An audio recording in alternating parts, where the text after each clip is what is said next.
Hey, how are you? How are you doing? Nice.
That thing got you down on the floor. This is a bad seat.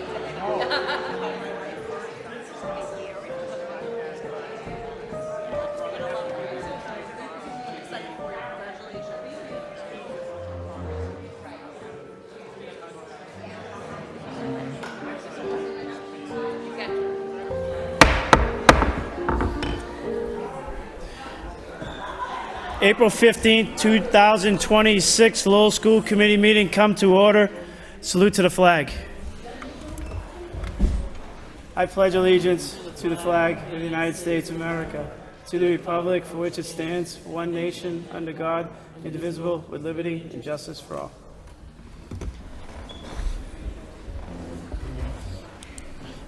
Roll call, Madam Clerk. Ms. McFadden. Here. Mr. Bahu. Here. Mr. Conway. Here. Mr. Rossi. Mayor Gitchia. Here. Mr. Lay. And Ms. Martin. 5 present, 2 absent. Thank you. 3, permission to enter. 3.1, permission to enter April 15th, 2026. Motion to approve the permission to enter by Member Bahu, seconded by Member Conway. Any discussion? Roll call, Madam Clerk. Ms. McFadden. Yes. Mr. Bahu. Yes. Mr. Conway. Yes. Mr. Rossi. Yes. Mayor Gitchia. Yes. Mr. Lay. Ms. Martin. 5 yeas, 2 absent. Thank you. 4, new business, 4.1, budget modification request. Motion to approve the budget modification of $1,416.87 by Member Del Rossi, seconded by Member Bahu. Any comments? Sure. If you could just announce that number again, please, Mr. Mayor. I'm sorry. It's $1,416,869. Great. Motion by Mr. Bahu, seconded by Ms. Del Rossi. Comment on the motion? And I just have one question. This is in regard to the transportation, regular ed. This is, based on our conversation last meeting, all of our transportation, including homeless, is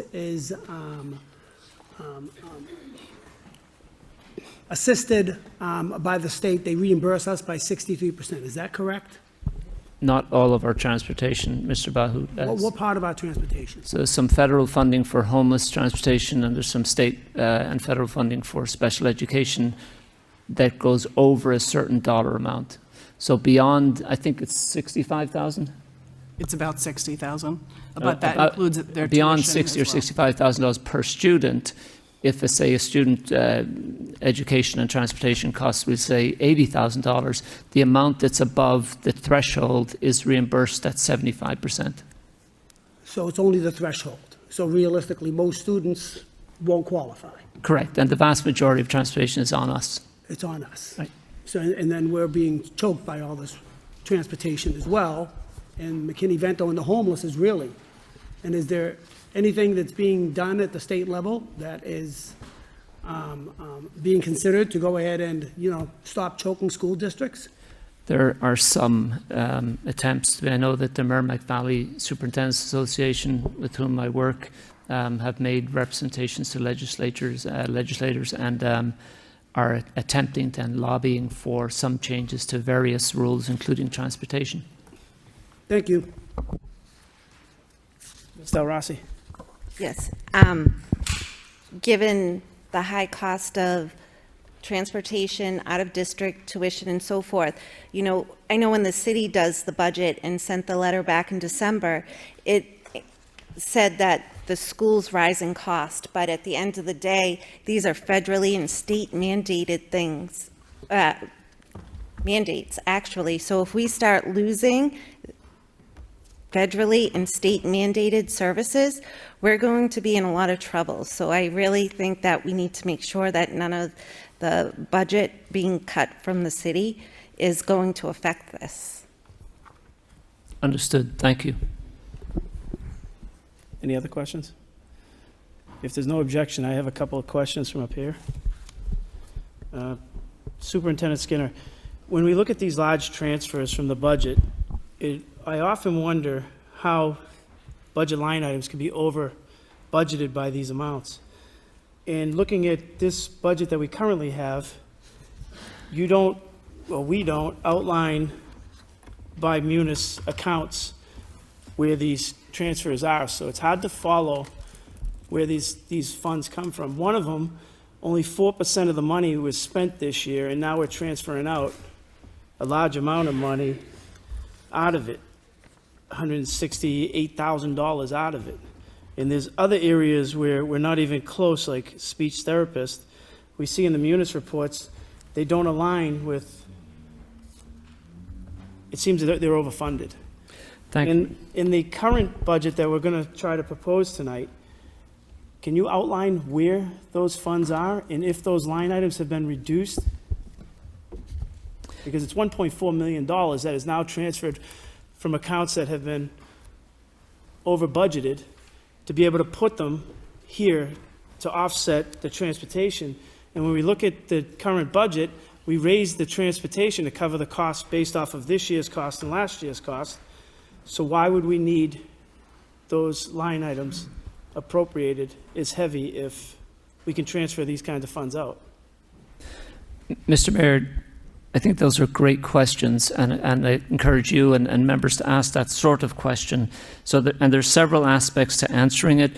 One is that at this time of year, and from now until the end of the fiscal year at the end of June, we're working hard in the finance office to maximize the use of the funds that remain. And so oftentimes now in the spring, we bring to school committee transfer items so that we can avail of the funds that may not be used otherwise and put them to good use. It happens, as we've already established, that transportation is costing an awful lot. So with regard to the question, so why were other budget lines overfunded? And there again are various reasons for that. I don't have all the reasons. I'm going to ask Dr. Pinto if he has any others. But if you look at, for example, speech therapists, in the last number of years, we've been short in the district several speech therapist positions that we've been unable to fill. And when you're unable to fill the positions, we're obligated to contract for those services with companies out of district, and that costs a lot of money. School committee members in the past have been involved in us debating and discussing how to mitigate that problem. And in the meantime, because the contracting costs so much, the budget contained a line to pay for some of those contracts.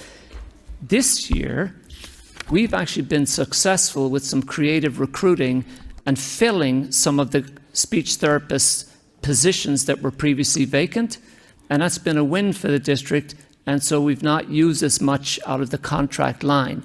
So that kind of adjustment is actually, in that instance, it relates to that one example, but there are others, and I think in any fiscal year, you do have some jockeying back and forth. And if you don't mind, I'll ask Dr. Pinto if you can shed any further light on that. Thanks, Mr. Superintendent. So I'll just note that with regard to budgeting, it's a bit of an art and a science. So we base our projections on historical spends and trends. And so at the time of the year where we're doing the budget, which is this time frame, April, we're trying to call the final budget amounts for things that are not happening until June of the following year. And so this amount, the 1.4 million, represents half of 1%. I think it's a reasonable amount on a budget of $275 million. And some of them, the expenses on bad bills, we were very effective in curbing those kinds of expenses with some of the things that we put in place over the course of the year. So we've been able to address, it's really a bit of a good news story to have dollars left in that line, for example. The question comes down to, this has been a pattern through years, and I've looked back to as far back as 2003, the Munis reports. And we transfer out of these accounts a lot at the end to fill in areas where we either under or we overspent. And when you're in a tough budget, you look and you say, where can we cut? And when you have all these monies left over, you take your social work, you get $2.8 million left over as of today out of a $7 million budget. You transfer it out in facilities out of the $2.2 million, $97,000, but you still have $860,000 left over. And when you start looking at these accounts, if we're going to look at cutting people, we should probably look at these accounts and say, can they be reduced? And I can't find it in the budget where they come out of. I can find it in a Munis report because you gave me the account numbers, but in the budget, you lump them all together and you put them in as one big number, so I can't track the spending. And my wonder is why the budget doesn't follow the Munis report account numbers so we can follow those accounts all the way through the history of the years.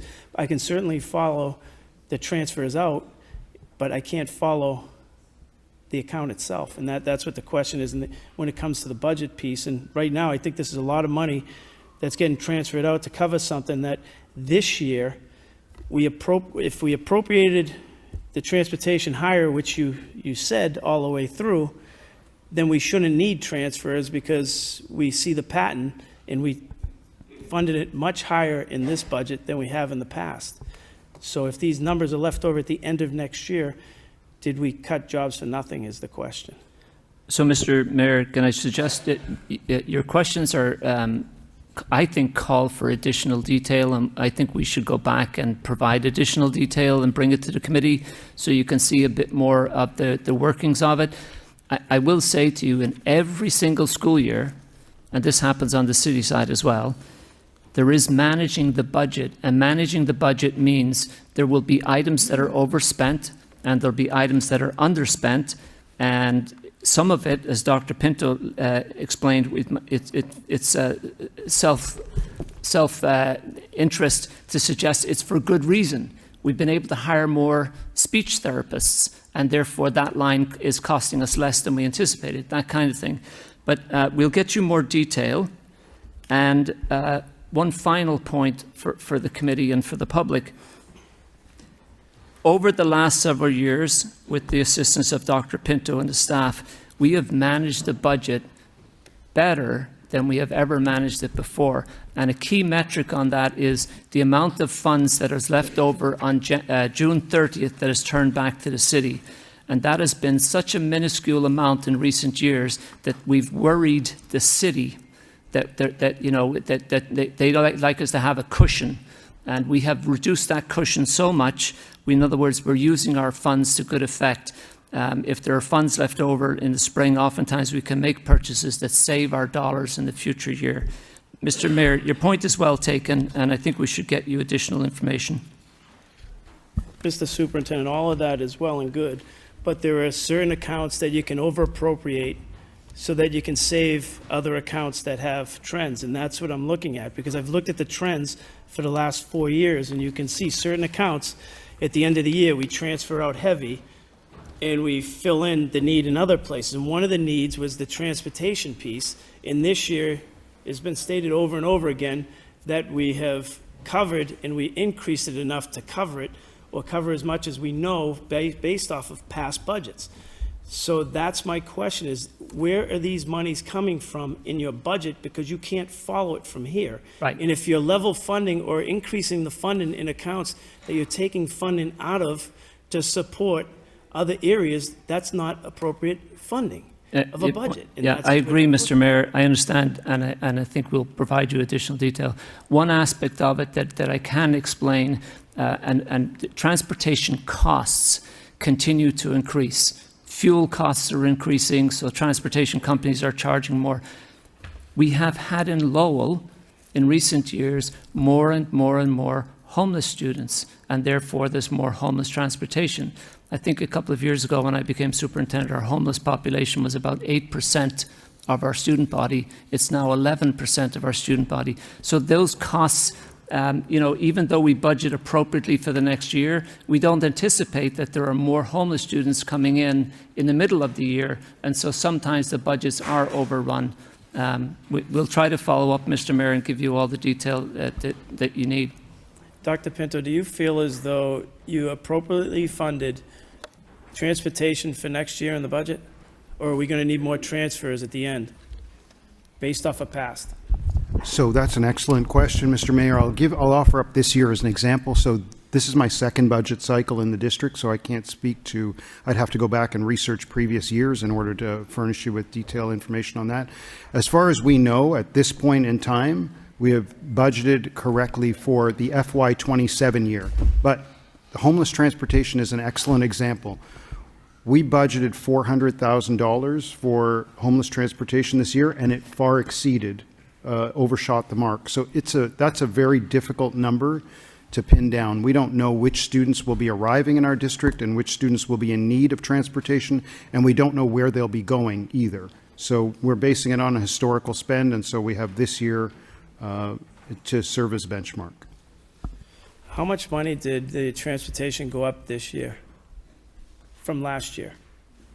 So I believe that was a 6% increase for regular ed transportation based on their contract. But then how much? So how much did the budget go up the homeless- last year and this year? So I'd need to have a look back for that one, but unless we have the number on hand. But I can tell you that the homeless transportation was originally budgeted. I'm just talking transportation in general. We were transporting people. All the bottom line number, how much did it go up? So Ms. DuPont, I believe, has the number we're looking for, Mr. Mayor. Ms. DuPont? Thank you. So for next year, we increased the regular ed transportation budget by 6.5%, $447,967. For our homeless ed transportation, which is what this transfer is related to, we've increased it by $1.8 million. So we went up in transportation 2.4 million, and I'm hoping that we don't need to see this transfer because we know it's here and it's $1.4 million. Would you agree? You accounted for that? Yes, sir. Okay, so now tell me where the other accounts are that we're getting all of this money to support it. Did those accounts get reduced by 1.4 million? Because obviously there's an overrun in there of 1.4 million. I can't follow your budget because it doesn't have munis numbers, and you give me munis numbers on one thing, but on the other thing you give me just full line items that everything's included in, so it's hard to base everything that way. So we did receive $12 million additional dollars from the state this year in our Chapter 70 funding, which accounts for the increase in transportation. That didn't answer the question. The question was, the accounts tonight that we're transferring $1.4 million out of, were they reduced to support jobs, or were they reduced in any way in the next budget since we already appropriately have funded transportation for next year? Because you got more money, as you just said, from the state. Mr. Mayor, I can answer that at least in the case of some of them, and the answer is yes. So I know, for example, I'm looking at early childhood classroom rental. We reduced that by $270,000. And I think bad bills was a nominal amount. I'm not sure if that's been reduced or not. The fact that the funds remains in bad bills, Mr. Mayor, is again because of good fiscal management. We have many fewer bad bills than we used to have. But the answer to your question is, I think, is yes, that if there's funds left in these accounts to be transferred out of, did we reduce those accounts in the next fiscal year? And the answer is yes. By what amount? Because I can't follow it in the budget Right. because those numbers are in a pile. They're not in an account number where I can say, you can tell me anything, but if I can't review it, I don't know what's Right. true and what's not true. So that's why, so first, Mr. Mayor, about the numbers, in recent years, another part of our organization in the finance office has been establishing the correct codes. And the correct codes are Department of Education codes. So that is different from Munis. But it means that we're budgeting appropriately and using the proper system that we ought to be using. I can tell you just from memory that the early childhood classroom rental has been reduced by $270,000. Further information, detailed information about these accounts, we're happy to provide all of it, but we'd need some time to do that and perhaps bring it back to the next meeting. Thank you. Out of all of them, the lowest number is the classroom rentals. So that was the lowest budgeted number. Cutting that isn't the big one. So that's just my question. I'm going to ask you the questions all night long that way because you can't follow anything in the budget to a Munis report on your expenditures. I can follow Munis expenditures year by year, and I see how close you come to the Munis report number. On your budget at the end is 99.9% of your budget is expended, which is an amazing thing in government to get that close. Mr. Mayor, just so I understand, are you suggesting that is a good job that we're doing? I'm not going to suggest either way until I see the final results. Thank you. You could be spending at the end that was not meaningful spending. It just depends on how you look at budgets. Mr. Rossi. Yeah, Mr. Yes. Mayor, excuse me, So- Mr. Rossi, can I just point out, it's worth saying, because this will come up again later in the meeting, all of the spending in any respect above $5,000 is approved for each individual contract, just like on the PTE tonight. Regardless of what we do with the budget tonight and next year's budget and so on, every time we spend more than $5,000 individually on those items, the school committee approves them. That doesn't mean it was done right. Okay, Ms. so. Del Rossi. Yes, so I know last year we were called in to discuss the next transportation, that it was going to take us through the next 3 years, and that was it for out-of-district transportation. Yet, we look at the permission to enter, it's Walker Incorporated, $21,700, SJ&R, $6,600, and I know this, there's 1, 2, 3, 4, 5, 6, 7, 8, 9, 10, there's about 15 of them, and they're all out-of-district transportation that we did not project for, that we had to go outside of a $2.25 million contract for. So I just don't understand that. But my ultimate question is, I guess if the correct codes were aligned with Munis, then wouldn't we get more state funding and they would truly see the need for giving us more funding? Because that's an overall state initiative for the homeless and the McKinney-Vento and special ed and so forth. So if the state Munis funding codes were correct, not just DESE, but it integrated with Munis and the state, I think we would get more funding and they would see the desperate need in this district for it.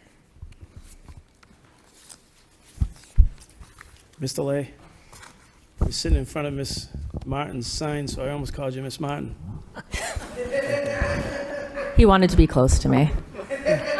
I Sorry. was kidding, I don't know Mr. what Lay. happened to my. Oh, I'm in the wrong seat. This was my last year's seat. I forgot about it. Anyway, thank you, Mr. Mayor. So I apologize ahead of time, Superintendent, through you, if the question has already been asked. But my questions is that you're requesting $1.416 million transferred, and the money that we're taking out of from bad bill allocation for $168,000 and speech therapists for $361,000, social workers $438,000, tech support specialists $208,000, and classroom rental $240,000. So my question is that if we take all this money out of these places, and we are only in April, are we going to be short because these money are located? So that's why I'm asking if are we going to have enough for all those to operate for the rest until the rest of the year? Superintendent? Thank you, Mr. Mayor. Thank you, Mr. Lay. One feature I think that helps to understand, we always have to budget for full employment. So in the case of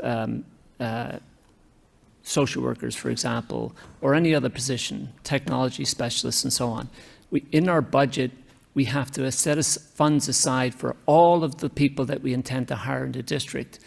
In each year, there's always some positions that don't get hired, or at least there typically is. And so there are funds left over for that. To answer your question more specifically, Mr. Lay, we will not overspend the budget. But in part, the transfer tonight is basically saying transportation is overspent. Transportation is running out of funds, and we need to find funds in other items that we can transfer into transportation to meet our bills. Does that answer your question? Thank you, Mr. Lay. Ms. McFadden? So I'm obviously going to approve this, but I noticed the line that said social workers. I didn't know if you could provide any more information, because if I see this again next year and there's over $400,000 for social workers and it's being transferred somewhere else, my heart is going to hurt, because I know there's a lot of people here that are going to speak on that and how important social workers are to our students and families. Understood. And we don't have any further information on that right now. We will take this all back and we'll give you a much more thorough report. Thank you. Mr. Conway? Yeah, thank you, Mr. Mayor. Through you to the superintendent. Obviously, these are very difficult times that we're in. And a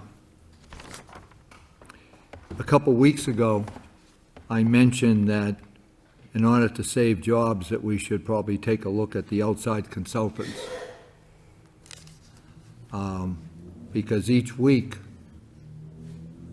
we always end up, it seems as though each meeting, we end up voting on different line items, which at the end of the year runs into quite a bit of money. And I asked that maybe you take a look at that and see if there's some areas that we could cut, and so we could save jobs. And as far as I can see, I don't think that you came up with anything. Last week, I asked the same question. Now, here I am back for the third time saying, did you take a look at the outside consultants and what we can cut so we can perhaps save some jobs? We did, Mr. Conway. There's quite a bit of documentation on that delivered to you in your packet last Friday. Okay. It's on the agenda for our budget hearing tonight. Okay, and how much money are we talking about? It's in the document that we gave you, Mr. Conway. I can refer to it if you'd like. Well, how much is it? Well, it's hundreds of thousands of dollars. Okay. Well, I'm asking you, that's why. Mr. Conway, we can ask that during the budget piece. Okay. We're almost trying to wrap up this portion first. Does anybody have any other questions? Roll call. Ms. McFadden? Yes. Mr. Bahu? Yes. Mr. Conway? Yes. Mr. Rossi? Yes. Mayor Getcha? Yes. Mr. Lay? Yes. Ms. Martin? 6 yeas, 1 absent. Thank you, Madam Clerk. 5, conventions, conference request. 5.1, out-of-state overnight request, Lowell High School, to portray a portrait of a graduate, Meredith, New Hampshire. Motion to approve the convention by Ms. McFadden, seconded by Mr. Bahu. Roll call. Ms. McFadden? Yes. Mr. Bahu? Yes. Mr. Conway? Yes. Mr. Rossi? Mayor Getcha? Yes. Mr. Lay? Yes. Ms. Martin? 6 yeas, 1 absent. Need a motion to adjourn by Member McFadden, seconded by Member Del Rossi. Roll call. We don't need roll call. All in favor signify by saying aye. Any opposed? So ordered. We'll take a 3-minute recess. We don't have anyone on Zoom.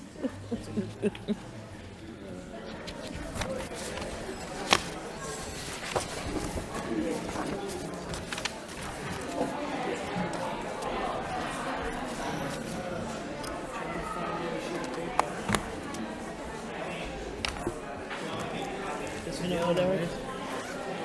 We should not, and I know you know this, but we should not interrupt the committee member when they're speaking. Yeah. That's what I did to him. Yeah. I said, okay, you can answer the budget. I mean, who's in charge, right?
So we're starting again with Ms. Martin. April 15, 2026, budget hearing meeting come to order. Roll call. Ms. Martin. Ms. McFadden. Here. Mr. Bahu. Here. Mr. Conway. Here. Mr. Rossi. Here? Mayor Getchia. Here. Mr. Lay. Here. 6 present. Thank you, Madam Clerk. 3, unfinished business. 3.1, public budget hearing. The hearing is now open for anyone who would like to speak in favor. In favor. In favor. Seeing no one, that portion of the budget hearing is closed. Anybody wishing to speak in opposition? Do you have registered speakers? Yeah, she's a registered speaker. Okay, well, name. Genevieve Parasol. Before we get started, I just want to say a couple of rules. You got a 3-minute rule, and we are not going to get into personnel. So if somebody's contract wasn't renewed, but there's someone in the budget, it cannot be talked about. All yours. Thank you. Mr. Mayor, respected committee members, Superintendent Liam, I just want to talk about the clerical positions throughout the schools, how much work we do. We are the backbone to all of the administrators, whether they are guidance counselors or principals, vice principals. On that, I know for the past week, they were talking about eliminating 5 positions. Now it's down to 6 positions at the high school, and now down to maybe just 3. My concern is these positions have been in the school system for over 20 some odd years, the clerk schedulers that I'm talking about. If they are removed from there, they will be bumping other people throughout the district, not just in Lowell High, but it's going to affect a lot of people. These ladies and gentlemen that work at the schools put everything in it. I created a little paper just so that you could see where these other positions that when we had ESSA funds was wonderful to create all those extra jobs. But these are, we don't have the ESSA funds anymore. And unfortunately, when you apply for any kind of grant position and the money runs out, so does that job, unless the school system can find the money to keep you. There are a lot of positions that need to be looked at, and I only went to the ones that are compared to our salaries, no one else. So please look at what I wrote and make the right decision. No to cutting any SEIU 888 clerical people. Thank you. Thank you. Christy Paola. Good evening, Mr. Mayor, Mr. Superintendent, and members of the school committee. My name is Christy Palillo. I am the student support specialist in the B House office at Lowell High School. And thank you for allowing me the opportunity to speak. I'm here this evening to ask that you not cut any of the student support specialist positions at Lowell High School for the following reasons. School safety would be negatively impacted, our students and staff would have less support, and inequities would be undeniable. The argument has been made that our 4 assistant principals have led the House offices by themselves in the past, which is of course true. But there are reasons why the model was changed. The then titled House Deans were in an impossible role prior to 2022 as our student body and our faculty and staff continued to grow. Their job description became too vast, and they were stretched too thin, overtasked with running a House office comprised of roughly 800 plus students and 40 plus staff members and meeting all the demands of the role. Thankfully, Mr. Fiato and company recognized the need that they needed a partner and added a second administrator to the House office team. Our roles were added to actively work alongside our APs, to fully support our students with their academics and achievement, attendance, and behaviors. Every day, we share in the duties of our APs to respond to conduct referrals, participate in 504 and IEP meetings, to support teachers, de-escalate student conflicts, respond to crises, write incident reports, develop Tier 1 and Tier 2 interventions, collaborate with other House administrators, team up with our guidance counselors and social workers, and to conduct outreach to families that includes phone calls, texts, emails, meetings, and home visits. And we do all of this to cultivate and maintain a safe learning environment for all students and staff.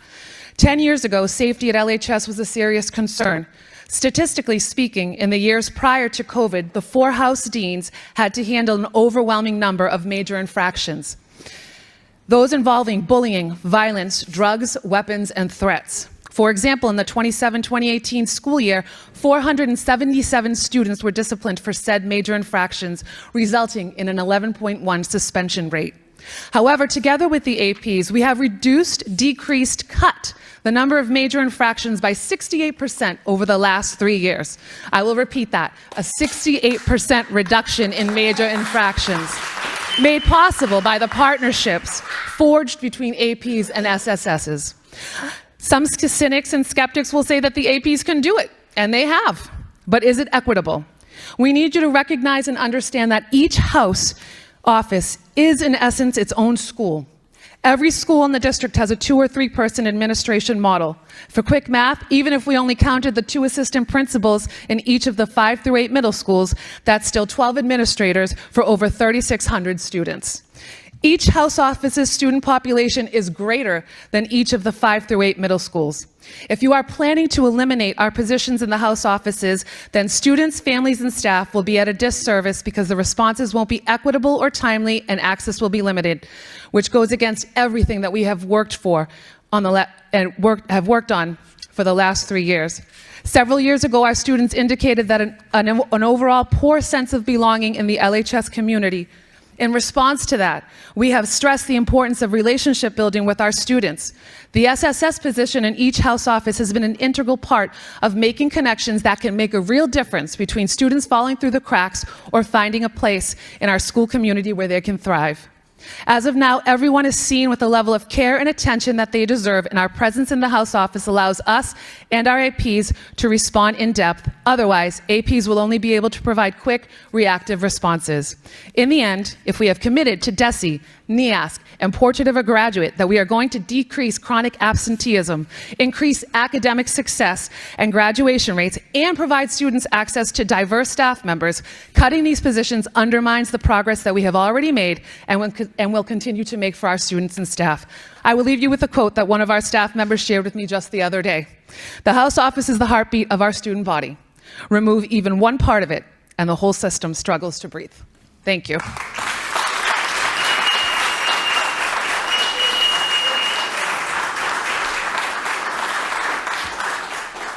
Jathan Lazada.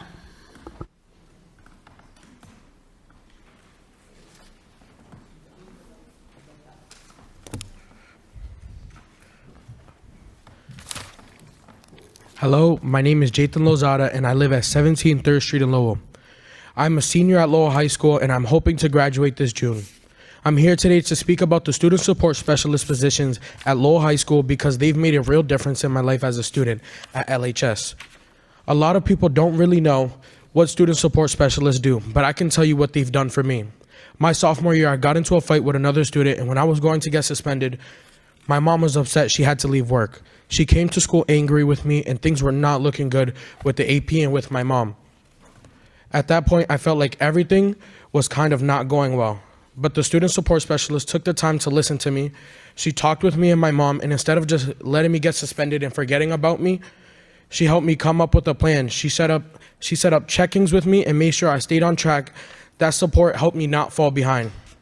She's in a different role now in Lowell, and another student support specialist at LHS stepped in to keep an eye on me, helping with attendance and making sure I'm passing my classes, keeping me out of trouble. She's always monitoring and encouraging, especially when I get distracted in the halls, which happens, I'll be honest.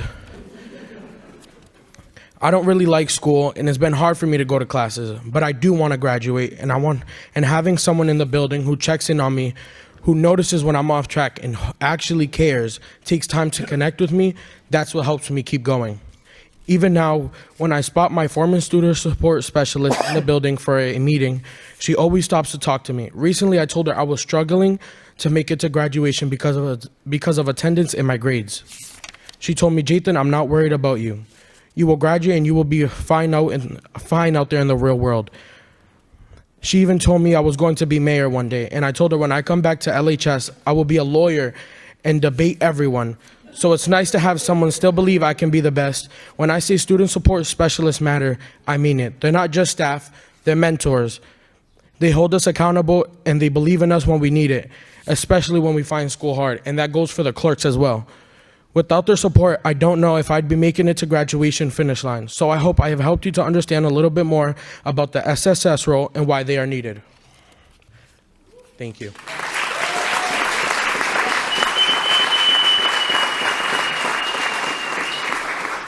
Dominic LeBron.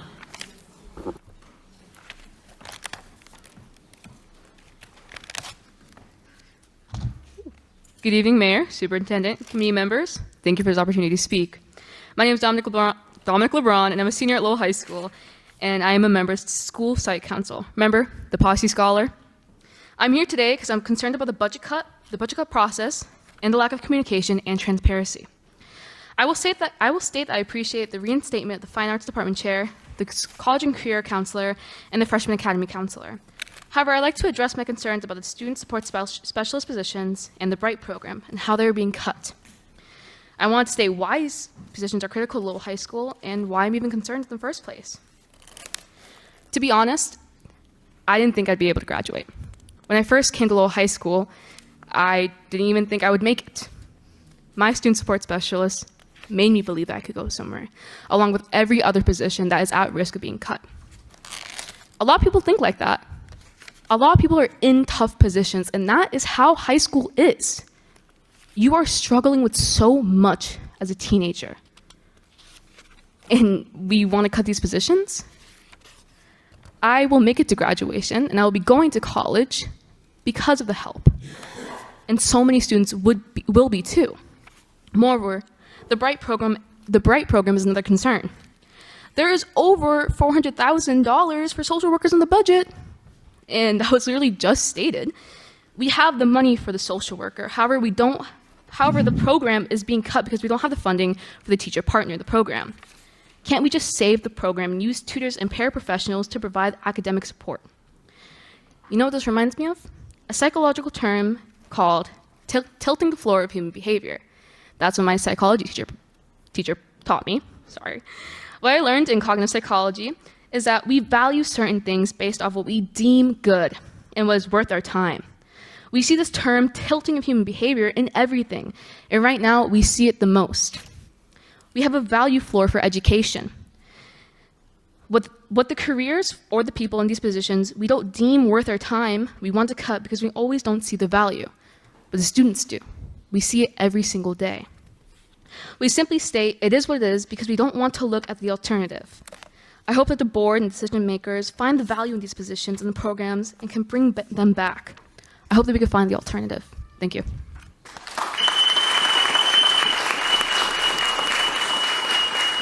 Sharon Crowley. Sharon Crowley.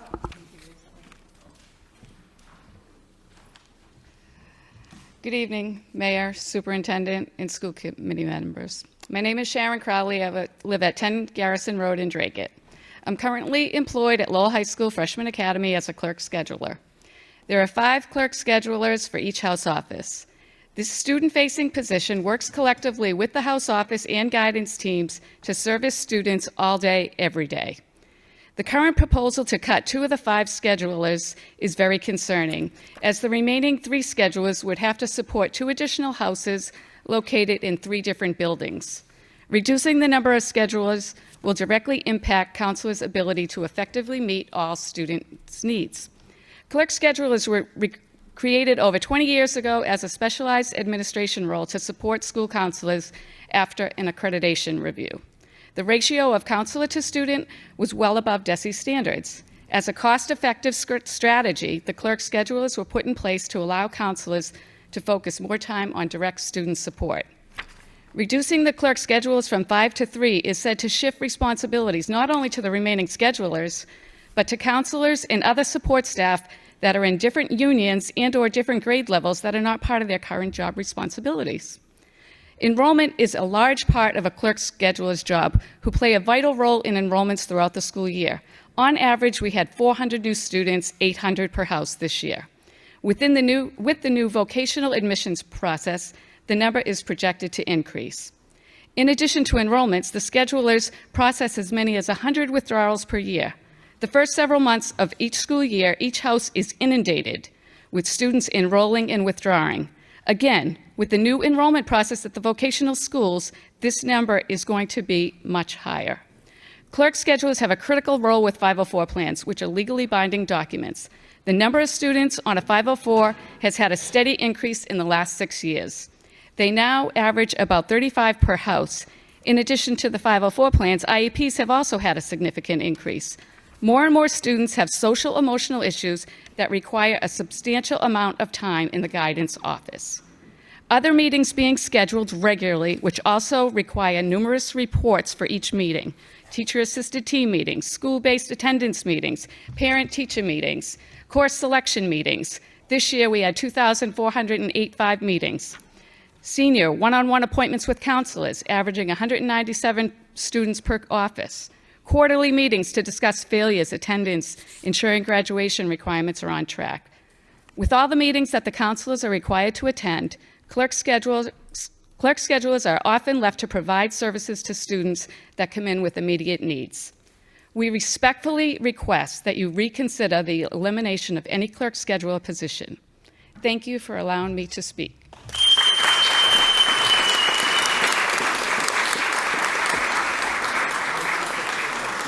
Aiden Collins.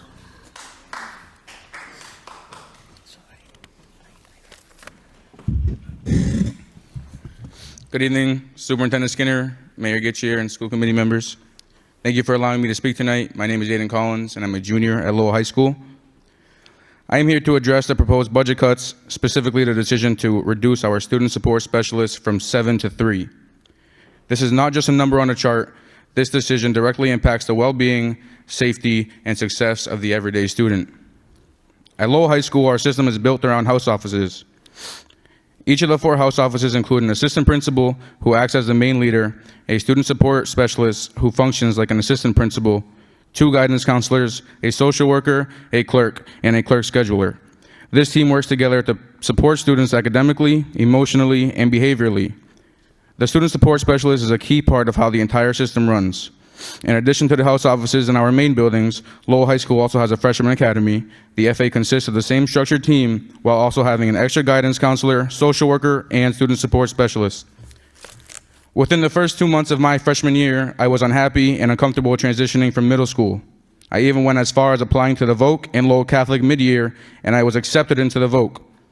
But before making that decision, I sat down with my student support specialist and assistant principal at the time. Instead of just letting me leave, they told me, absolutely not. They saw something in me that I didn't see in myself yet. They challenged me, pushed me, and lit a fire to stay and grow. Because of that, I didn't just stay at Lowell High. I became more involved, more confident, and more of a leader. Without their support, guidance, and belief in me, I would not be the person standing here today. That kind of impact is exactly what student support specialists do, and it's something you cannot replace or afford to lose. The student support specialist just doesn't help out. They actively share the responsibility of running each house office. When the assistant principal is out, the student support specialist steps in and is fully in charge of the house office. Even when the assistant principal is present, the work is constantly divided. When the assistant principal is handling major administrative responsibilities, including meetings such as special ed, 504s, TATs, and legal responsibility, the student support specialist is managing student discipline, responding to crisis, covering duties, and supporting students in real time. This is a true partnership that keeps the system functioning smoothly. Each house office at Lowell High School is responsible for a number of students, which makes having a full support team even more critical. The Freshman Academy alone serves about 841 students.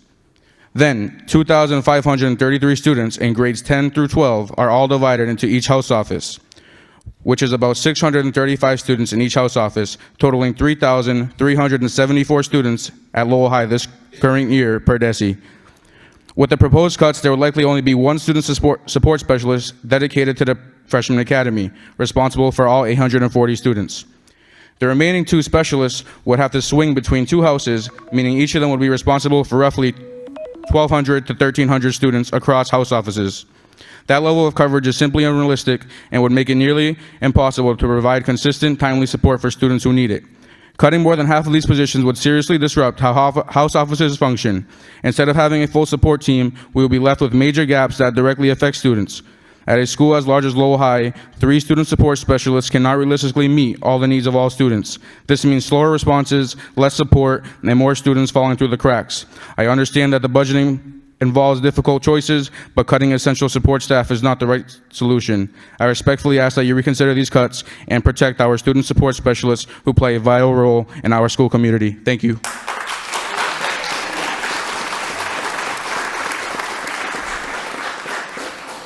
Lindsay Roy.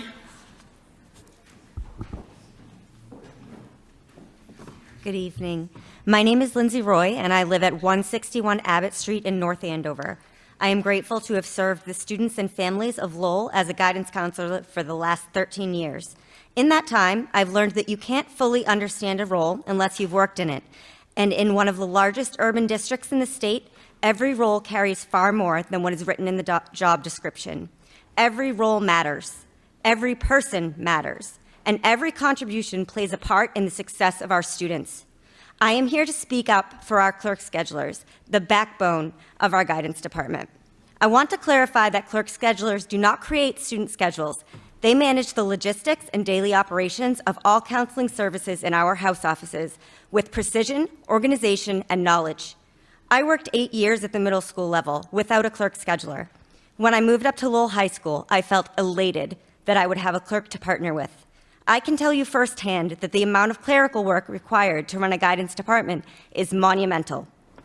And that workload directly impacts the amount of time counselors can spend with their students.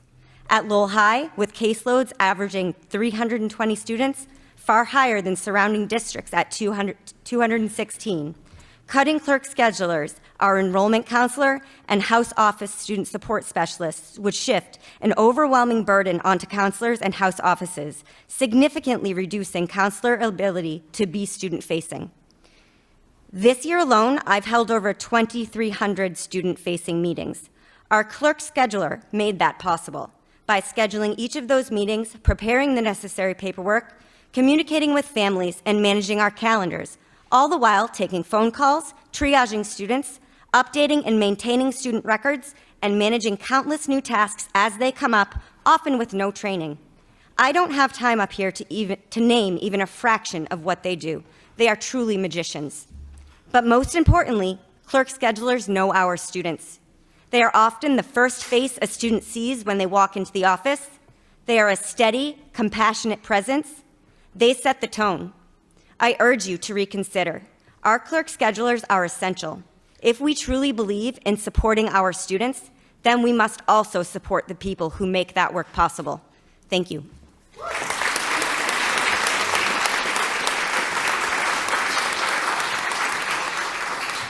Melanie Magnon. Good evening. My name is Melanie Manjan. I'm a social worker at the Pawtucketville Elementary. Thank you for having me here tonight. I'm writing to strongly advocate for the restoration of mental health and social work positions within Lowell Public Schools, particularly in the light of the recent budget cuts impacting our most vulnerable students. I have served as a school social worker at the Pawtucketville Memorial Elementary for the past 11 years, and I have seen firsthand the critical role that school-based mental health supports play in student success. Pawtucketville is now facing the loss of a second social work position, a change that will significantly reduce our ability to meet the growing and complex needs of our students and families. All of the cuts we are seeing are mental health behavioral supports across Lowell Public Schools. While I understand that we are operating in unprecedented financial circumstances and that some of these roles were expanding during the COVID-19 pandemic, the need for mental health support has not diminished. In fact, it's only intensified. Our students and families continue to face significant challenges, including mental health concerns, substance use, housing instability, and economic stress. These factors directly impact students' ability to engage, regulate, and succeed in school. Access to community-based mental health services is not a viable alternative for many families. Current wait lists for children's in-person mental health services range from 8 to 12 months. And even when services are available, co-pays and other costs can make ongoing care unattainable. We are fortunate to be able to have a contract with Cartwheel in the district to offer telehealth counseling, but this services is limited to those in third grade and higher. For many of our students, school is the only place where they can reliably receive consistent emotional and behavioral support. These supports are viable to teachers in the classroom on a daily basis. Teachers are responsible for teaching the students in front of them. These mental health supports are critical in ensuring teachers can continue to teach their students and critical in ensuring that no student learning is interrupted due to a student's dysregulation.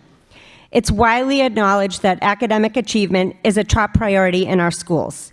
However, students cannot fully access their education when they're struggling with depression, anxiety, trauma, or emotional dysregulation. School-based social workers provide essential services, including individual and group counseling, crisis intervention, and skill building in emotional regulation, social interaction, and problem solving. These supports are not ancillary. They are foundational to a student's ability to learn.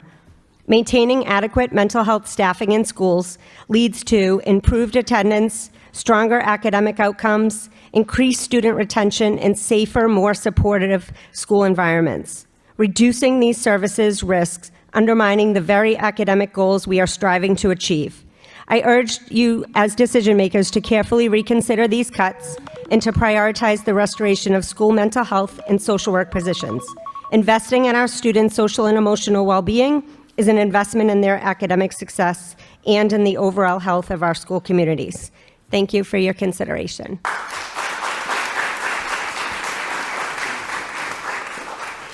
Caitlin Buxton.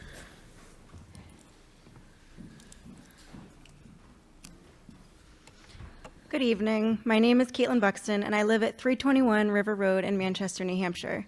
Thank you for the opportunity to speak tonight on behalf of the clerk schedulers at Lowell High School regarding the proposed cuts to this position in the FY27 budget.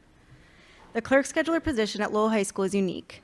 It is both student-facing and deeply rooted in behind-the-scenes administrative work that keeps the guidance department functioning. For those who may be unfamiliar with the role, schedulers directly support guidance counselors. This position was created in response to an accreditation review that identified a clear need. Counselors required specialized support to manage large caseloads and to maximize the time they spend directly working with students. At its core, our role is about protecting that time. I often compare the work of a scheduler to the invisible load carried by a parent in the household, the person who manages appointments, plans ahead, coordinates responsibilities, and anticipates needs before they arise. This work is essential to keeping everything running smoothly, and it directly impacts the well-being of everyone involved, yet it often goes unnoticed. Clerk schedulers carry that same invisible load within our school community. We schedule all student guidance appointments, including senior meetings in the fall, contract meetings for seniors at risk of failing, course selection meetings for every 10th and 11th grade student, as well as 504 and TAT meetings. Right now, we are at the culmination of the course selection process.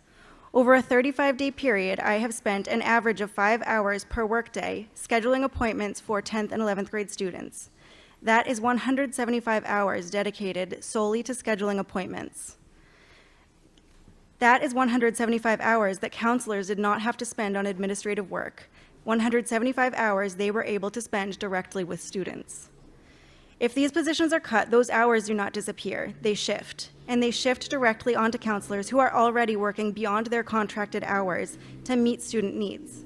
The result is not just an increase in workload, it is a decrease in meaningful face-to-face student support. And that is the real impact of this decision. I could list the many responsibilities that we manage: withdrawals and transfers, 504 coordination, graduation prep, and student inquiries. But a list does not fully capture the complexity of that work. Each task requires coordination, communication, and follow-through with students, families, teachers, and staff. Everything we do is interconnected, and all of it is in service of making sure students can access the support that they need. When you remove a clerk scheduler, you're not removing a task, you are removing time that cannot be replaced, time that would otherwise be spent with students who need guidance, support, and connection. Reducing these positions is not just a staffing decision. It is a decision that directly impacts students. It limits access to counseling, reduces support for students who need it, and places additional strain on a system that is already working at capacity. I urge you to consider not just what this role costs, but what it will make possible. because at Lowell High School, clerk schedulers make it possible for counselors to do the work that matters most, working directly with students. Thank you.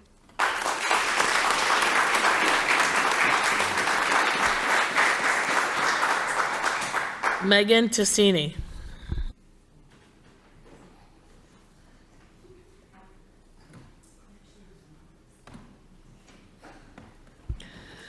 Monica Lundberg. Emily Johnson.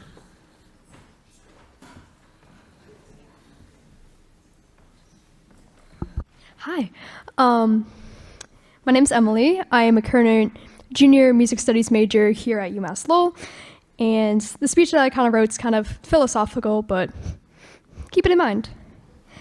What helps drive the human spirit? How do people find the motivation to keep pushing towards their dreams and aspirations if they happen to know what those are? Some people may find it through meditating, from other people inspiring them, from pure spite to prove to the world that you are worth something. For a lot of people, including myself, music gives us the drive to push towards success.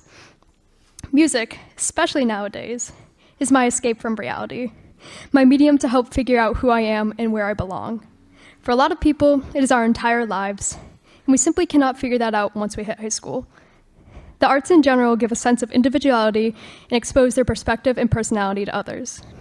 It is the most vulnerable aspect in the broad scope of education because there is no right or wrong. There is no one-size-fits-all aspect of developing one's musicianship that is understandably challenging to tackle in the secondary level of music classes. As a collegiate level student, my colleagues and I are dedicating our entire beings into understanding and applying the craft of music to everything that we do. Even if people do not end up teaching a music education, we find that communities, especially in Lowell, have an abundance of festivals and community bands organized by music facilitators and volunteers who want the arts to remain prevalent in their lives. Many of the students at the collegiate level still integrate their lives with the arts by taking part in marching band and concert band, some of the ensembles provided by the university. Most, if not all, students go through the general music courses in elementary school and have either found the spark to continue enhancing their musicianship or not, and that's okay. Opening that door unlocks a lifelong journey of growth and connection that people who are going through this journey can understand. But what if that door is never open to begin with? What do we do when these sources of creativity and personality are gone? Why do we want to erase the accessibility of receiving the arts through the education system? I understand that technology is allowing everyone to experience the joy of creating music from their computers, but what about the human connection? The arts is a social construct and defines our culture. Our day-to-day lives is immersed by the arts, even if we do not realize it. Creating music is a social experience that sparks lasting friendships and memories that you will carry for eternity. Marching band has hands down been the best decision I've ever made. All of my friends use it as a connection point, and from there are pursuing fields in business, psychology, chemistry, you name it, they're there. It is a safe space that thrives in both the positives and negatives. Mistakes are not only valued, but encouraged because it's a part of the process. Our music teachers are firsthand witnesses of their students growing and developing as people. My band director has been with me through 5th grade all the way up to I graduated in high school. He saw me develop in more ways than I could ever imagine. Music changes the way you think, act, and feel. It gives you the encouragement to critically think about the world around you, to change how you perceive yourself and how the world perceives you. Music gives you the opportunity to challenge how you live your life while developing the skills you need to succeed. Do not let that door not exist. Do not let that spark die out because you deem it a waste. Everyone deserves a chance to explore all aspects of expressing themselves. Thank you for listening, and best of luck.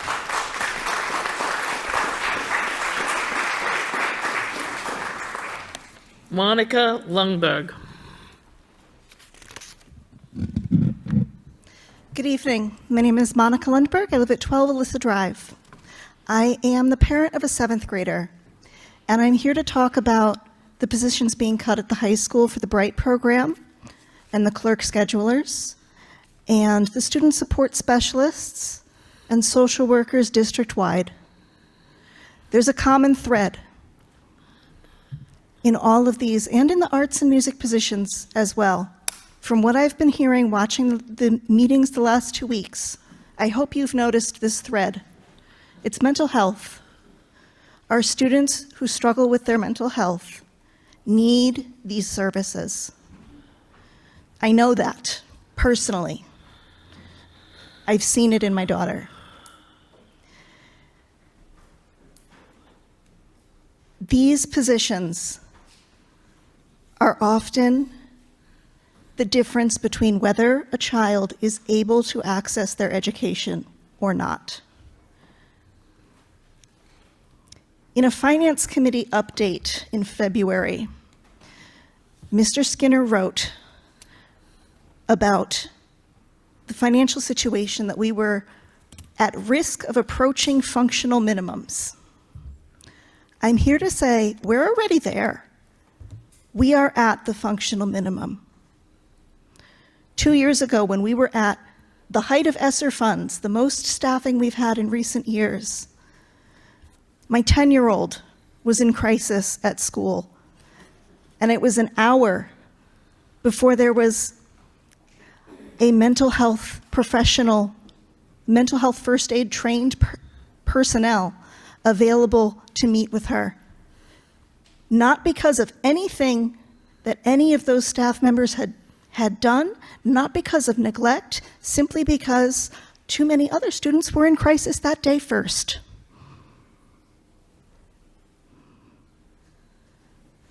That's unacceptable.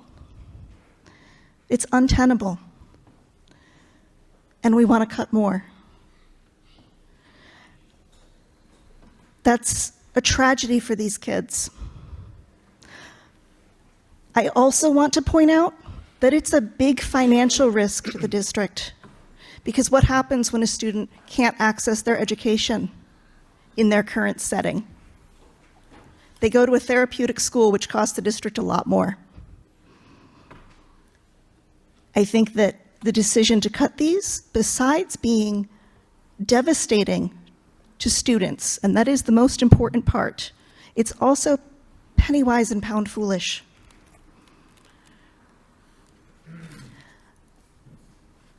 I know that we have a huge budget problem. I'm asking you not to balance the budget on some of our most vulnerable students. And if we can't find anywhere else to cut, then refuse to pass this budget. Demand more. At the very least, do what you did last year and make a prioritized list of cuts to be restored so that there is the legal mechanism to add these positions back in. And join us in fighting strongly for more money for our kids. We need to hold the city and the state accountable because our kids deserve better. They need better. Thank you.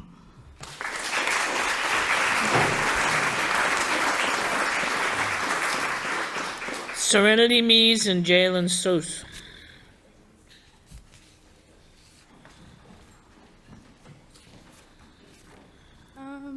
Good evening, everyone. Hi, my name is Serenity. When I transferred to Lowell High for my junior year, I'll be honest, I was judging the school based on what I heard. I was scared to be in a new place, but eHouse welcomed me more than anyone else could. I've had my ups and downs, but this environment has helped me grow in ways I didn't think were possible. Specifically, I have to mention Ms. Tazzini, and she is a student support specialist.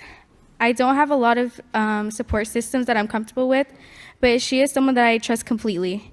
Whether a situation was big or small, she was there. What makes her different is her compassion.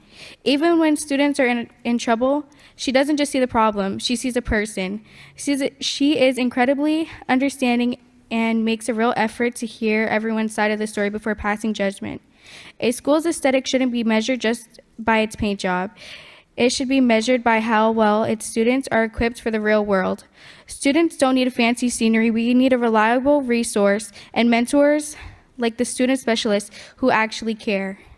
We need leaders who will understand our needs and are willing to take action. While we don't always see authority figures stepping up in the way they should, I know student specialists do. They go above and beyond, not because they have to, but because they genuinely want to. We need to stop funding the scenery and start investing in our students. Our success should be the only look that matters. So I ask, please reconsider these budget cuts on student specialists. Thank you for your time.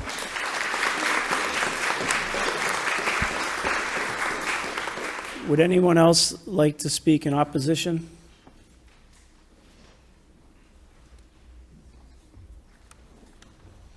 Please state your name and address for the record, Sure. please. My name's Susan Uvani. I live at 234 Nesmith Street, right here in Lowell. Mr. Mayor, Superintendent Skinner, cabinet members, and school committee.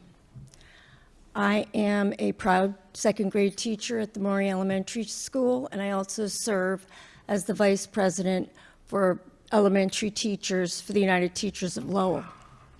I'm here tonight to speak for a colleague that cannot be here, so I will be reading his statement.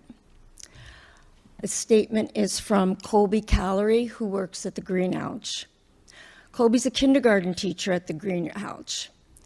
He is someone who works every day with our youngest learners, students who rely on teachers like Colby to build the foundation for their entire education.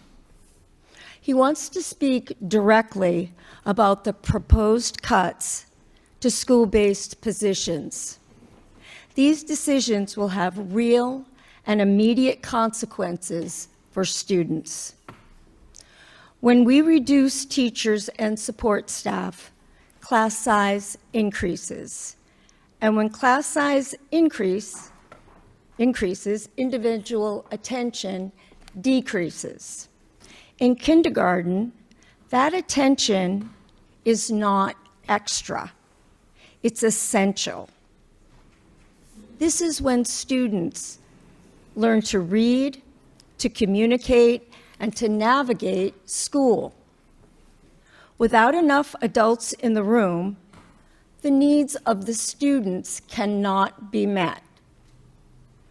This especially impacts our most vulnerable students, including multilingual learners and those already behind.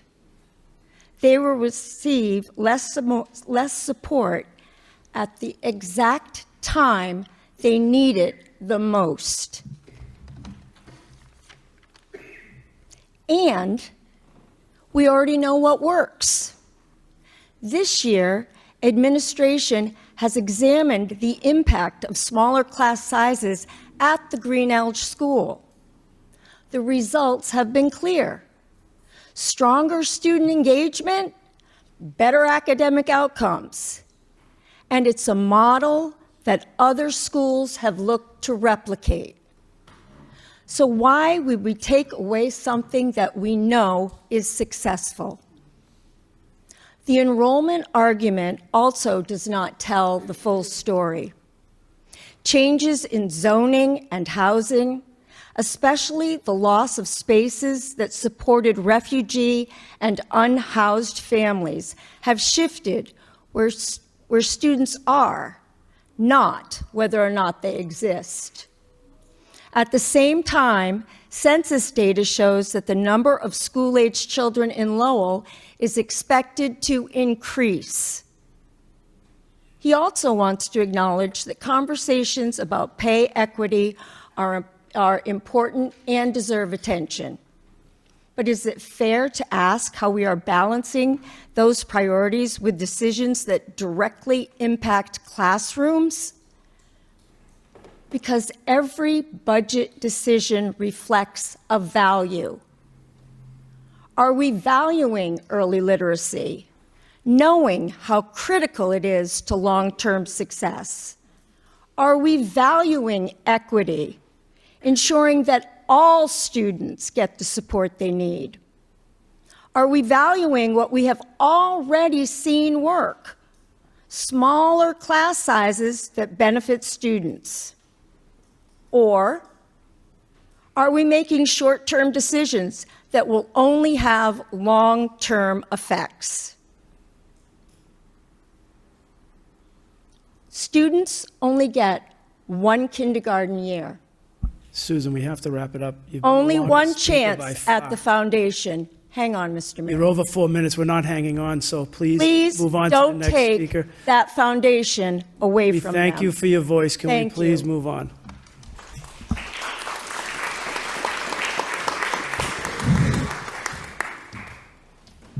Going for round two.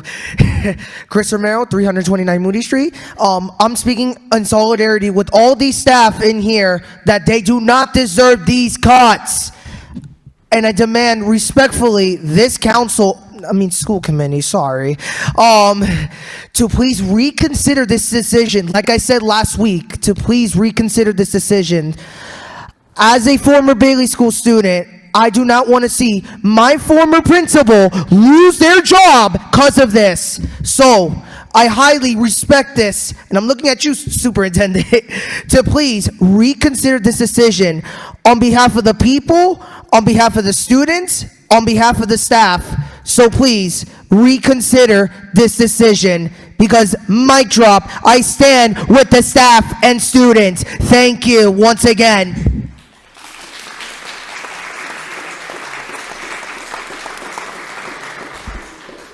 Does anyone else want to speak in opposition?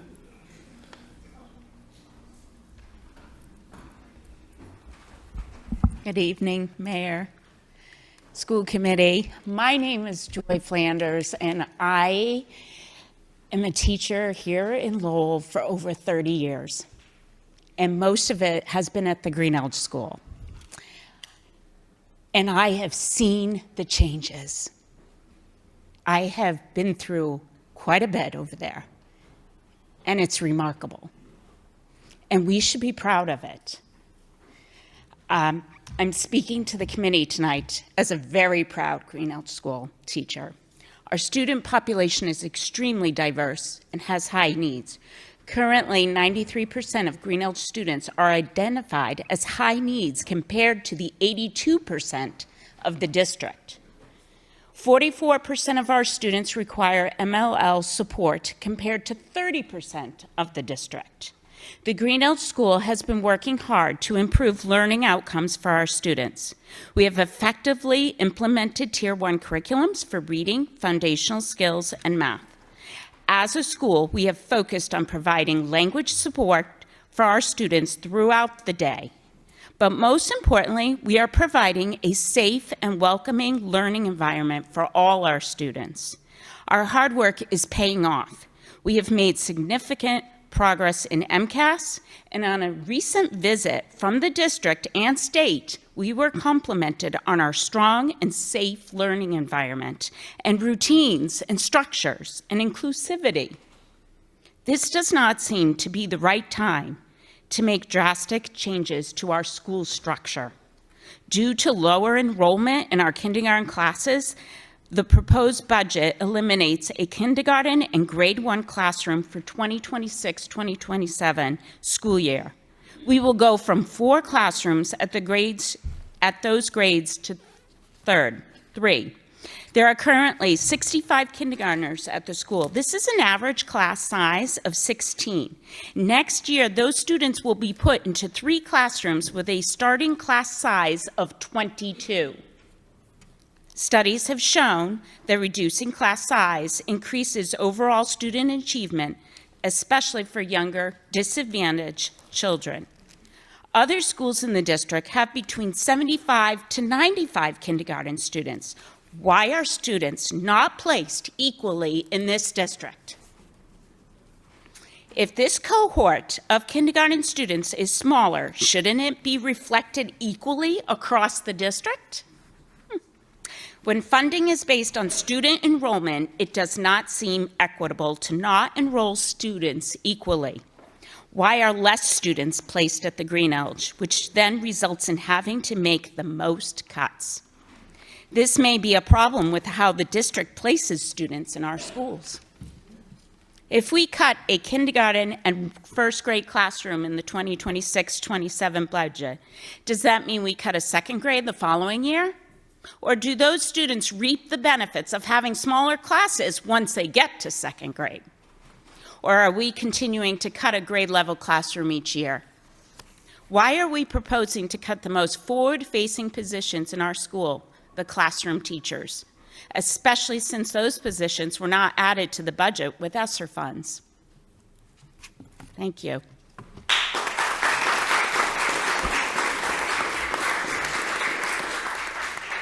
Would anyone else like to speak in opposition? Please state your name and address for the record, please.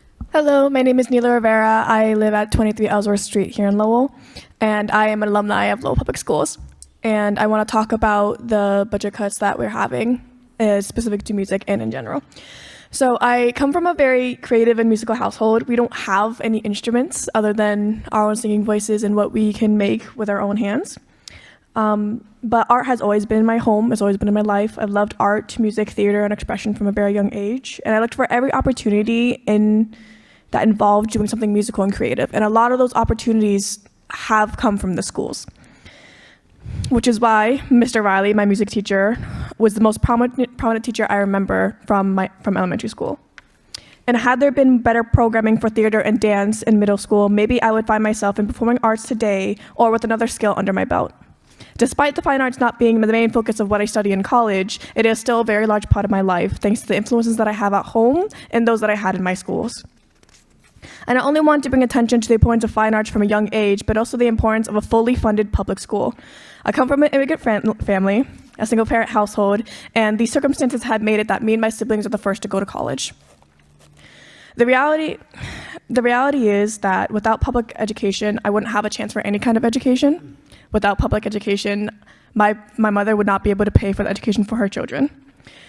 And that is why education was made free across our country, because education is free for everybody.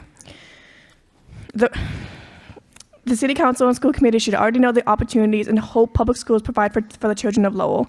These opportunities should most definitely include the fine arts at all ages, and I urge you to remember the amount of people left without opportunities if our public schools fail them, and how those lives are impacted when the budget doesn't meet the worth of those lives. Lastly, I want to remind you that while I didn't offer any solutions to the issues that we're facing with our budget cuts, we have the community here that is paying very close attention to what's happening with our budget, and they want to help and make it something that we love all. So please work with our community. We're here to talk it out and work with you to have a budget that we would love to see for our public schools. Thank you.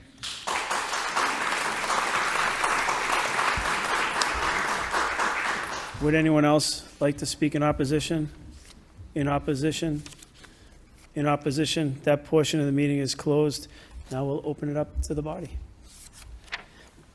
We're going to go to page 14 and 15, Finance and Operations. Motion to accept the recommendation of the superintendent and to approve the bottom line figure of $7,305,283 by Mr. Bahu, seconded by Mr. Lay. Any discussion?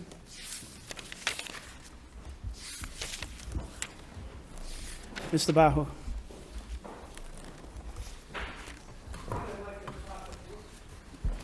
I think I'd like to, firstly, thank you for all the speakers. Thank you for everybody that came out and shared their heartfelt thoughts about our school district, about how it's a benefit to each and every student that passes through, and how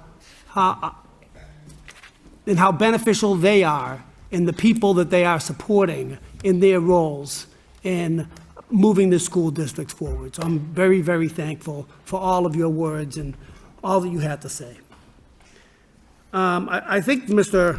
Mayor, the first thing I would like to speak about is item number 54 on page 15, which is the computer hardware. Now, I've taken a lot of notes here, so I'm going to get my wits back. In 2025, we spent $118,000 on computer hardware. In 2026, we budgeted $1 million.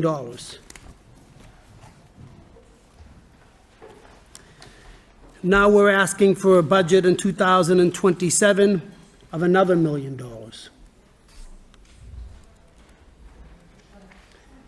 Computer let's just go back to another line item here.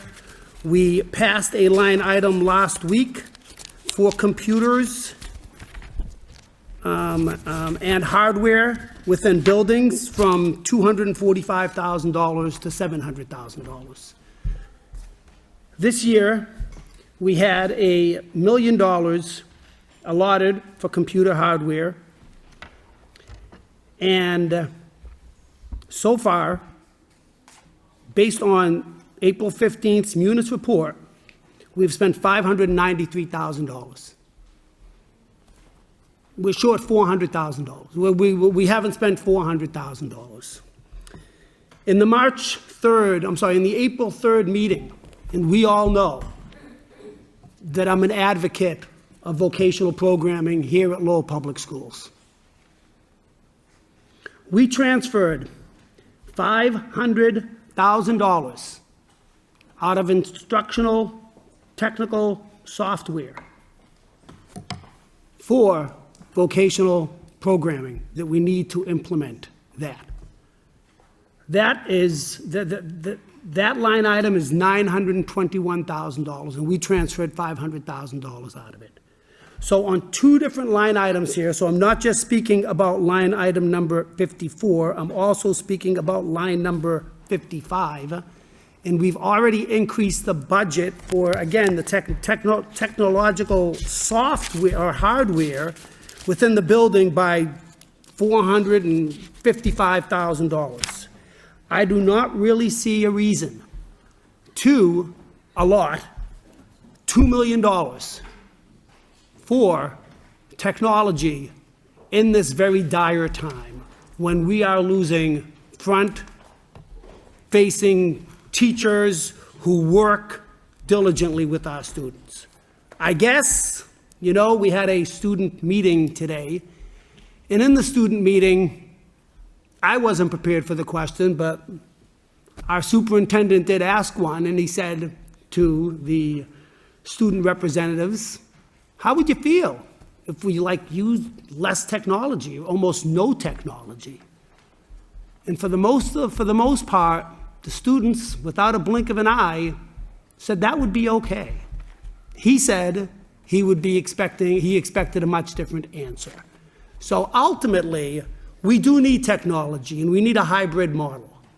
But ultimately, if we're not spending all the money in FY 2026, why do we need to allot that money for fiscal year 2027 when we are cutting roles, positions, clerk schedulers, student support specialists, music teachers, grade 1, kindergarten teachers?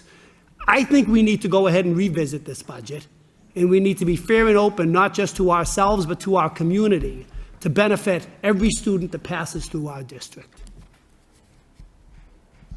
So if you'd like to go ahead and give me a response, Mr. Superintendent or Dr. Pinto, I will be happy to listen. But my goal here is to go ahead and begin to save money so that we can begin to afford positions that are vital to our community. Mr. Superintendent? Thank you, Mr. Bahu. I think you're pointing out a really rich area for exploration. I think it's worth looking at. So part of me, as an educator, would love to reduce all the technologies. A lot of times we associate the technology with some of the ills in the world and the mental health issues that students have and so forth. It's also true at the same time that our students rely on the technology to access the curriculum. In many cases, they no longer have textbooks and they access the curriculum and their text online. Our teachers plan their lessons with the use of technology and deliver their lessons with the technology in the classroom. Some of that technology, by the way, is aging out, Mr. Bahu, and needs to be replaced.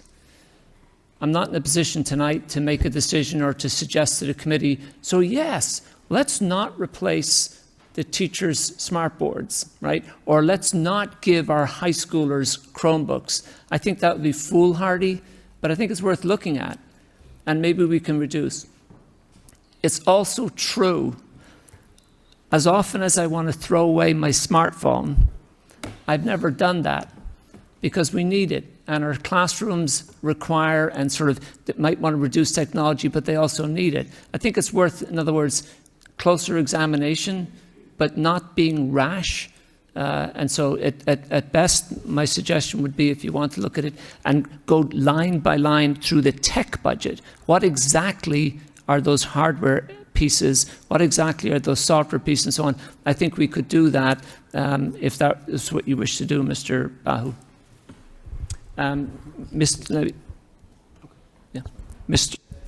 Excuse me, Dr. Pinto, I'm going to allow to speak as well. Hi, Mr. Bahu. Thank you for the question. So just briefly, this is planned for a tech refresh for multiple levels this year, so K, 4, and 8.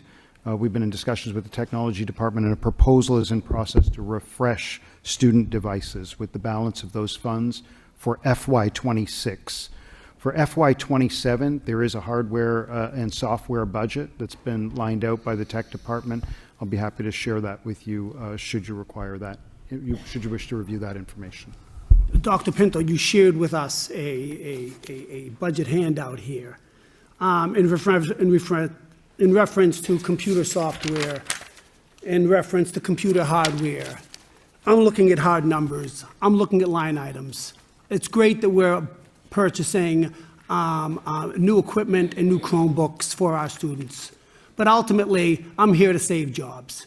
Okay, so with that being the case, I am going to put in a motion, Mr. Mayor, to go ahead and cut line item 54, computer hardware, from $1 million to $700,000. And if we could have a vote, I would appreciate that. Motion by Mr. Bahu to cut line item 54. I'm sorry, yeah, 54 by $300,000, seconded by Mr. Conway on the motion. And let me say that, and I'm just going to say why, because ultimately, on April 15th, as of today, we've spent $593,000 out of the $1 million allotted. And I understand we're buying new Chromebooks. I get it, but ultimately we need to go ahead and use what we can. I know where we have a policy where we're not taking the Chromebooks home anymore, we're not taking the iPads home anymore. It's keeping them in better condition. I also know that we're hiring more people to service our Chromebooks and our iPads. So I'm sure that we can go ahead and yes, the technology gets outdated in time.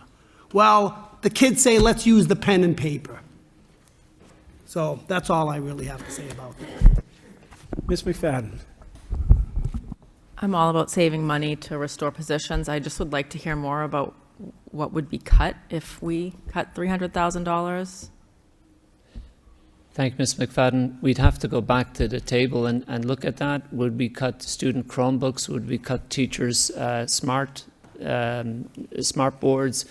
Would we cut, we need in several places to upgrade wiring. We heard from the same students, Mr. Bahu referenced that at the high school that the Wi-Fi is not satisfactory there. It's not sufficiently strong service in various areas of the high school right now due to the renovations. We need to spend a lot on wiring and infrastructure. So yeah, we'd have to go back and take a look at it. The Jeanne d'Arc is another one. That campus needs to be fully outfitted for school to open at the end of next year.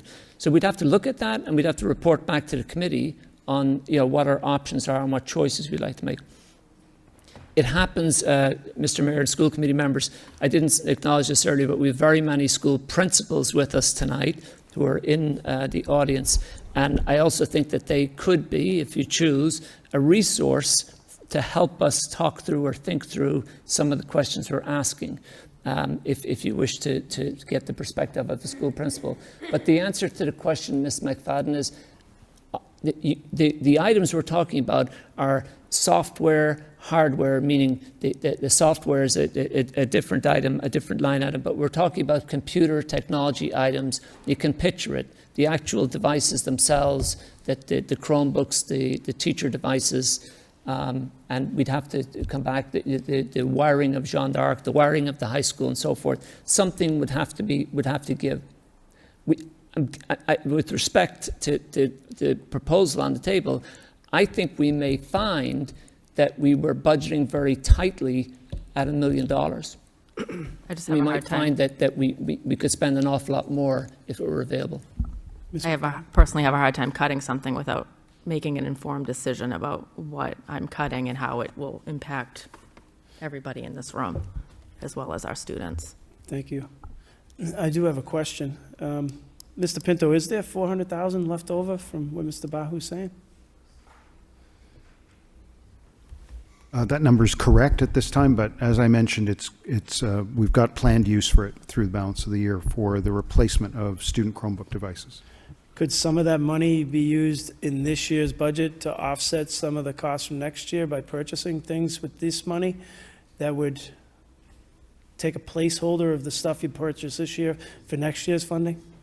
Say if there's 200,000 extra, could we buy $200,000 worth of it out of this year's budget and cut next year's that way? So, Mr. Mayor, Dr. Pinto explained that the $400,000 that remains this year is allocated for the purchase of new equipment, new Chromebooks for students. So in a sense, that is what you're asking us to do. We're going to purchase new Chromebooks this spring for use next year. Correct. Why would they be purchased at the end of the year for the students? Are they for next year and we just pull them out of this year's budget? Thanks, Mr. Mayor. We're looking at a lease agreement that would allow for a refresh of devices at multiple grade levels each year. So in order to fend off having to make the large one-time purchases of devices that have no value at the end of their useful life, roughly 48 to 60 months, we're looking to enter into a lease agreement that would allow us to refresh multiple levels, refresh Chromebooks for multiple levels of students each year. So we're looking at it, was that put in last year's budget as a final number, or are we looking at it and don't have a number yet? Did we already go out to bid and pull a number, or do we know where that number is? Mr. Mayor, we put the funds in the budget and then developed a plan. We didn't go right ahead and spend it until we developed a full-fledged plan that would allow us to get go into a lease agreement where we'd be able to, we wouldn't have to purchase a lot of technology, wouldn't have to purchase the majority of technology refresh in any one year. We'd refresh it on a cycle, some grade levels each year. So the funds were put in the budget this time last year, so we would be able to plan in that way. We have since worked on and have the plan. We actually have the outline and the full-fledged plan for how this will work, and the funds are being spent as they were allocated. So we have no dollar figure, we have a plan. And that's the question is, how Mr. many are going to get changed this year? What are we doing this year? And can it be offset by next year? But we have a plan, but we're not hearing what's being done, how it's being done, what the cost amount is. I know we have $400,000 left. What does that service, and is it something that those funding can be switched over to next year? But it doesn't sound like we have a lease agreement yet, and we know exact cost. So we have plans, Mr. Mayor, to spend out all the technology funds available to us this year in our budget. And I believe it's a sensible plan for spending out the remaining $400,000 in the current budget. Can you outline the plan, Dr. Pinto, on how many that 400,000 will include this year? Or where it's going, or when it's going, or if we have a plan, we should have it dialed in. Everybody should have been fed this plan long before tonight's discussion, and we all should have it at a technology piece, and we all should know where we're going. And to hear tonight, we have a plan, we have a plan, we have a plan, but there's no dollar figure attached is Mr. hard Mayor, to... with respect, there is a dollar figure. It's in the budget. We budgeted. I know for next year, and it's $1 million flat. It's not 9999. It's $1 million flat, and we're trying to figure out what is the expense.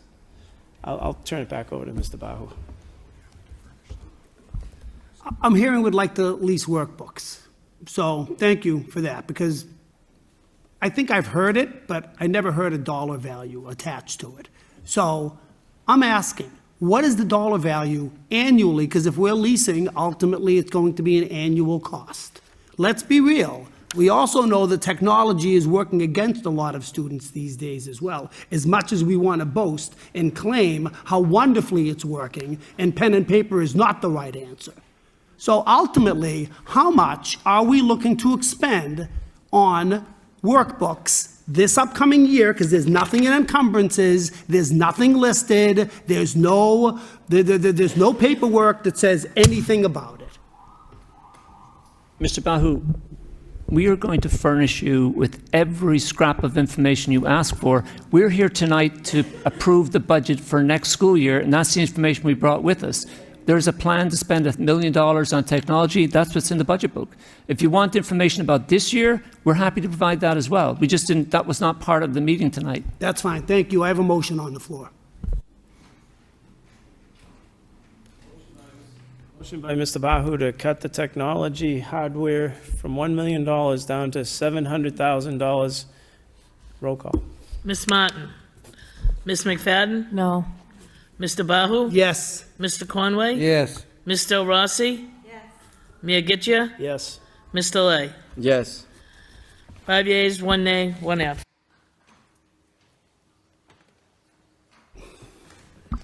Is there any other discussion on finance and operations? Mr. Lay. Thank you, Mr. Mayor. I do have similar questions. Go back to page 14.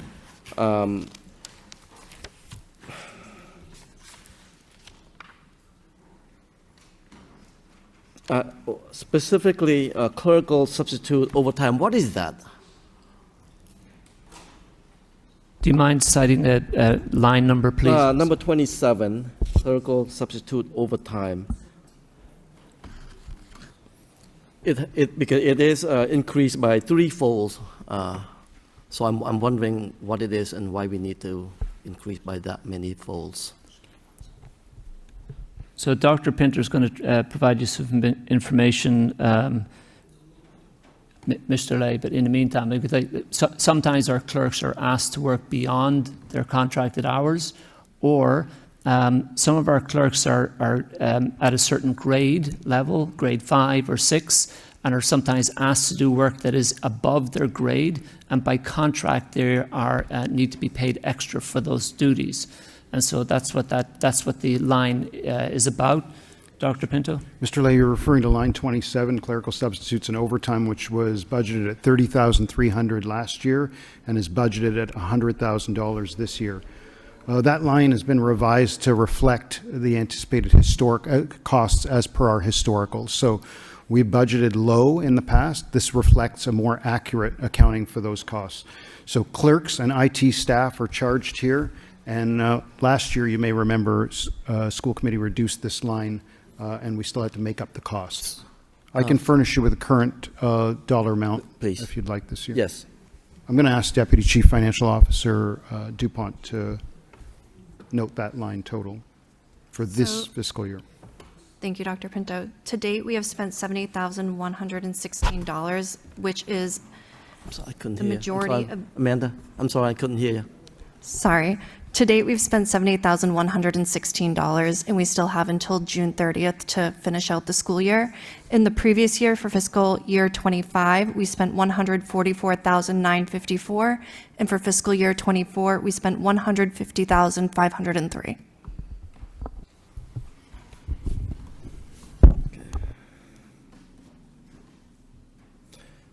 All right. Thank you, Amanda. My other question is on on line number 40, the part-time computer tech, repair tech. I know I go to IT all the time. They has expressed the need of more staff if we put a pause on the hiring, because we are cutting in one side and then we just adding another position in one side. What effect would that be if we put a pause on hiring new tech staff at this point? Mr. Superintendent? Thank you, Mr. Lay. So the first thing I should say about line 40, it's proposing to add 2 part-time repair technicians.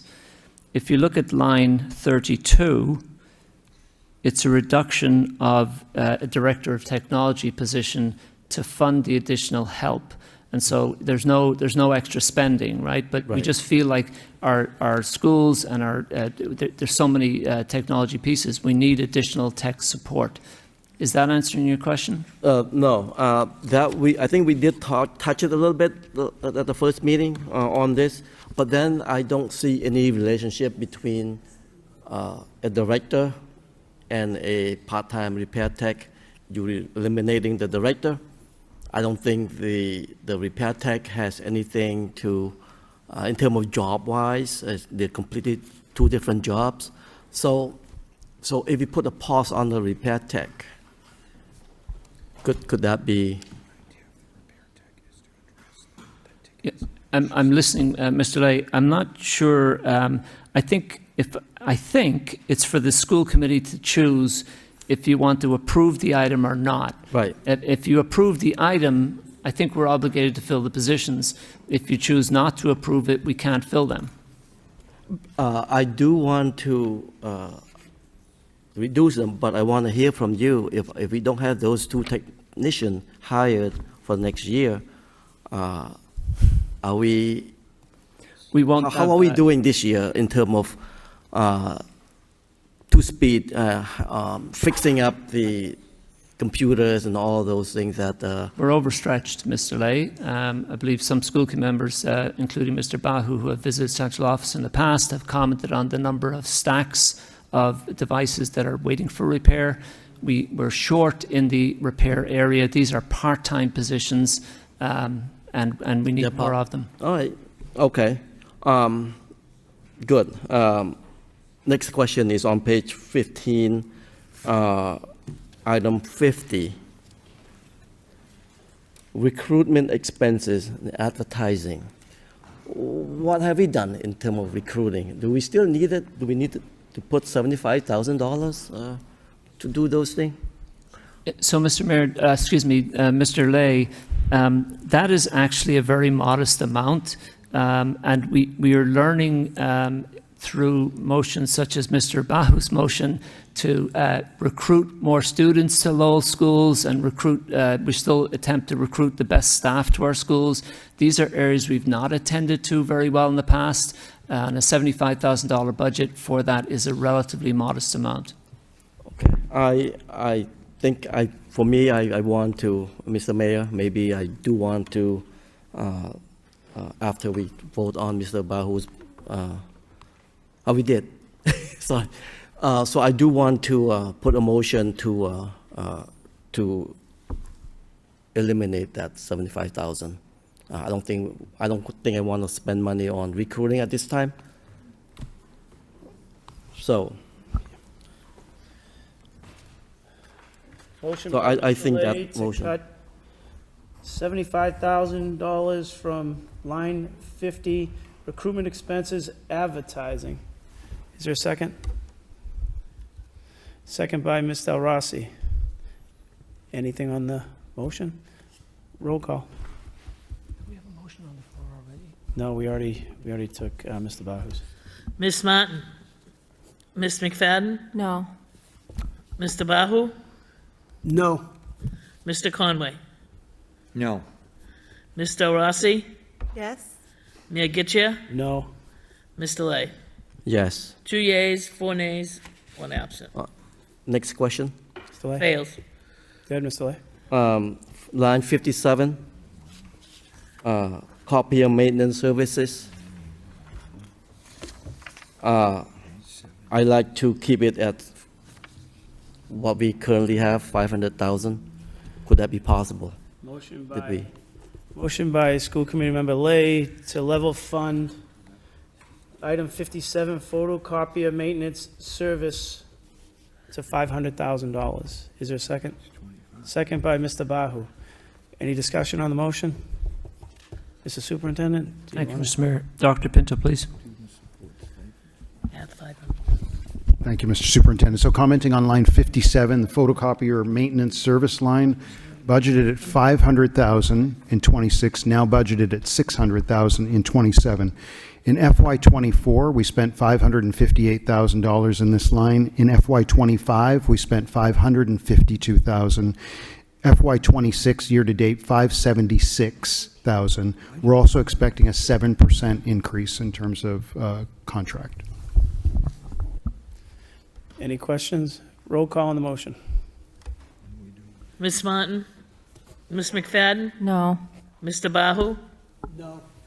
Mr. Conway? No. Mr. Rossi? No. Mayor Getchia? No. Mr. Lay? No.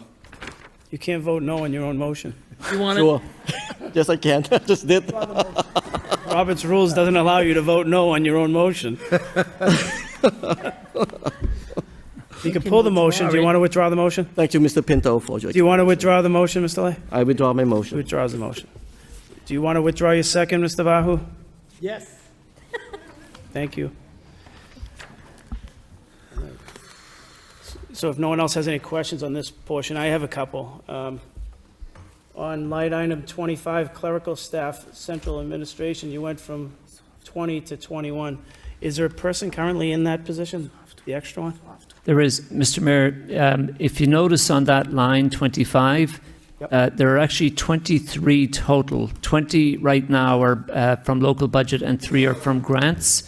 Next school year, the proposal is to have 21 from local and 2 from grants, so it's still the same total of 23. Thank you. The other question I have is on the same one that Mr. Lay had about the part-time computer repair techs. If we're going out to get new equipment and we're going to have leases, why do we need more techs? And we're going to have more that are leased, so we shouldn't need as many techs, should we, Mr. Pinto? So in general terms, Mr. Mayor, we excitedly beefed up our technology over the years, including during ESSER times and including during the pandemic when we went to a one-to-one policy with devices for students. We've increased the number of devices by thousands and thousands and thousands across the district without making a commensurate increase in the number of staff to service them. We can give you a more detailed response than this general response right now, but we are far behind in the staff to service the devices that we already have. Mr. Superintendent, I don't disagree with you, but when you're cutting other positions and we don't have people in these positions, there's needs in all of the positions that we're cutting. And they can make the same argument as the public has, and I'm sure many of your principals could make an argument to keep the people that they had to cut also. These don't have people in them, so I would make a motion to cut 2 of the positions, if there's a second. Second by Ms. McFadden. Is there any discussion on the motion? Could I hear the motion, please? Cut 2 of the part-time computer repair techs. They're being added and there's nobody in it. And at this time, there's a demand for a lot of things in this system that we're cutting. So if we have a fight for one end, we have to push it the other. Mr. Mayor, if I may. The amount was, I believe, $52,416. So 52,416. Roll call? Is there any discussion? Anybody have any points? Roll call. Mr. Mayor, may I make a point, Sorry. please? For the sake of the committee members recalling what's attached to this, the 2 additional tech positions in our mind were to beef up what was needed in the office and in place of a director of technology position. The committee members already had some questions about reducing the director of technology and had asked us to put it in abeyance. I'm just offering you that information that the 2 are connected. If we reduce the 2 tech positions, that we're happy to take the school committee's advice on that. If you don't want us to hire them, we obviously will not do that. But we would then be potentially short an additional position as well in the director of that office.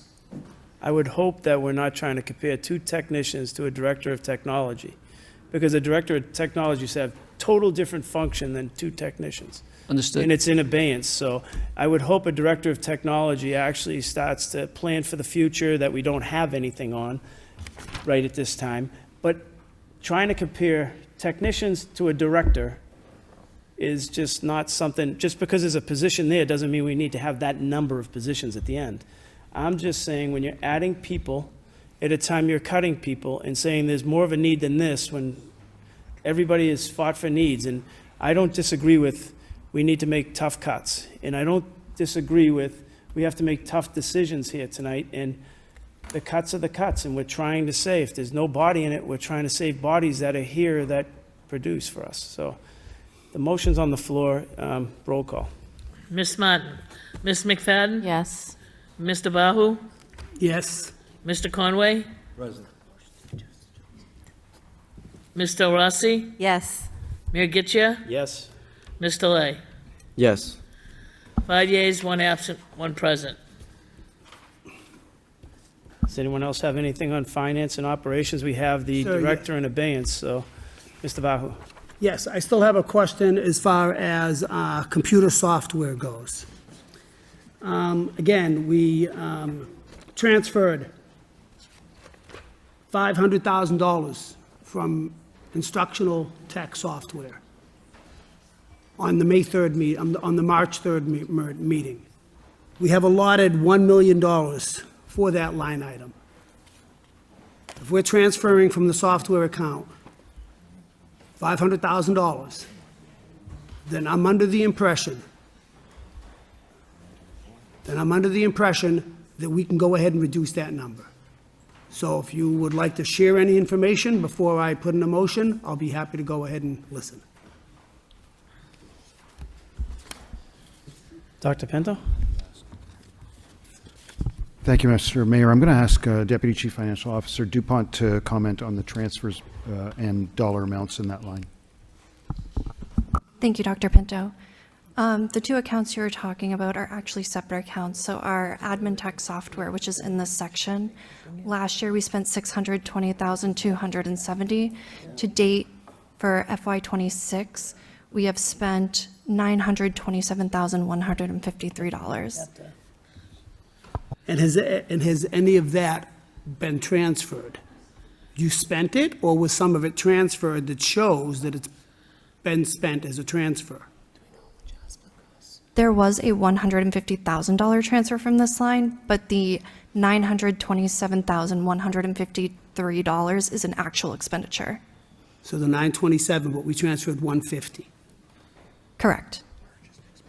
If I may, Mr. Bahu, I want you to understand the transfer, by the way, oftentimes after this time of the year, we continue to apply for grants. So I've mentioned previously, for example, Dr. Fox-Roy was successful in achieving about $3 million in grants. And so sometimes software that we budgeted for example, software that went with new programs, can be charged to the grant instead of to the local. And so we might have been able to take $150 from local for that reason. Regardless, I want you to know, in the software items, in that line, it includes cybersecurity software. It also includes our database, our student database. We refer to it as Aspen or Follett. I don't have a number for $228,000 for that. So there's some important items in that line. Yes, yes. So, again, there's some information on this Munis report, but it's very difficult to go ahead and manage to see what's been spent properly. That's what makes this very difficult, okay? The other thing that makes it very difficult is I asked to have a finance meeting in January, in December, in February, and when I got to that meeting, I got fluff. The fluff was insurance rates are up, transportation is up, and overall costs for teachers are up 3%. That's what I got. I didn't get, we need more computers, we need to go ahead and have workbooks. I didn't get, we need hardware for going ahead and developing the St. Jean Dark School or Lowell High School. What I got was fluff. And then we get hit with this budget, and people behind me want to cry for their jobs, okay? And realistically, we were not a part of it. All we were was just like, okay, you guys are the vessels, here it is, work with it.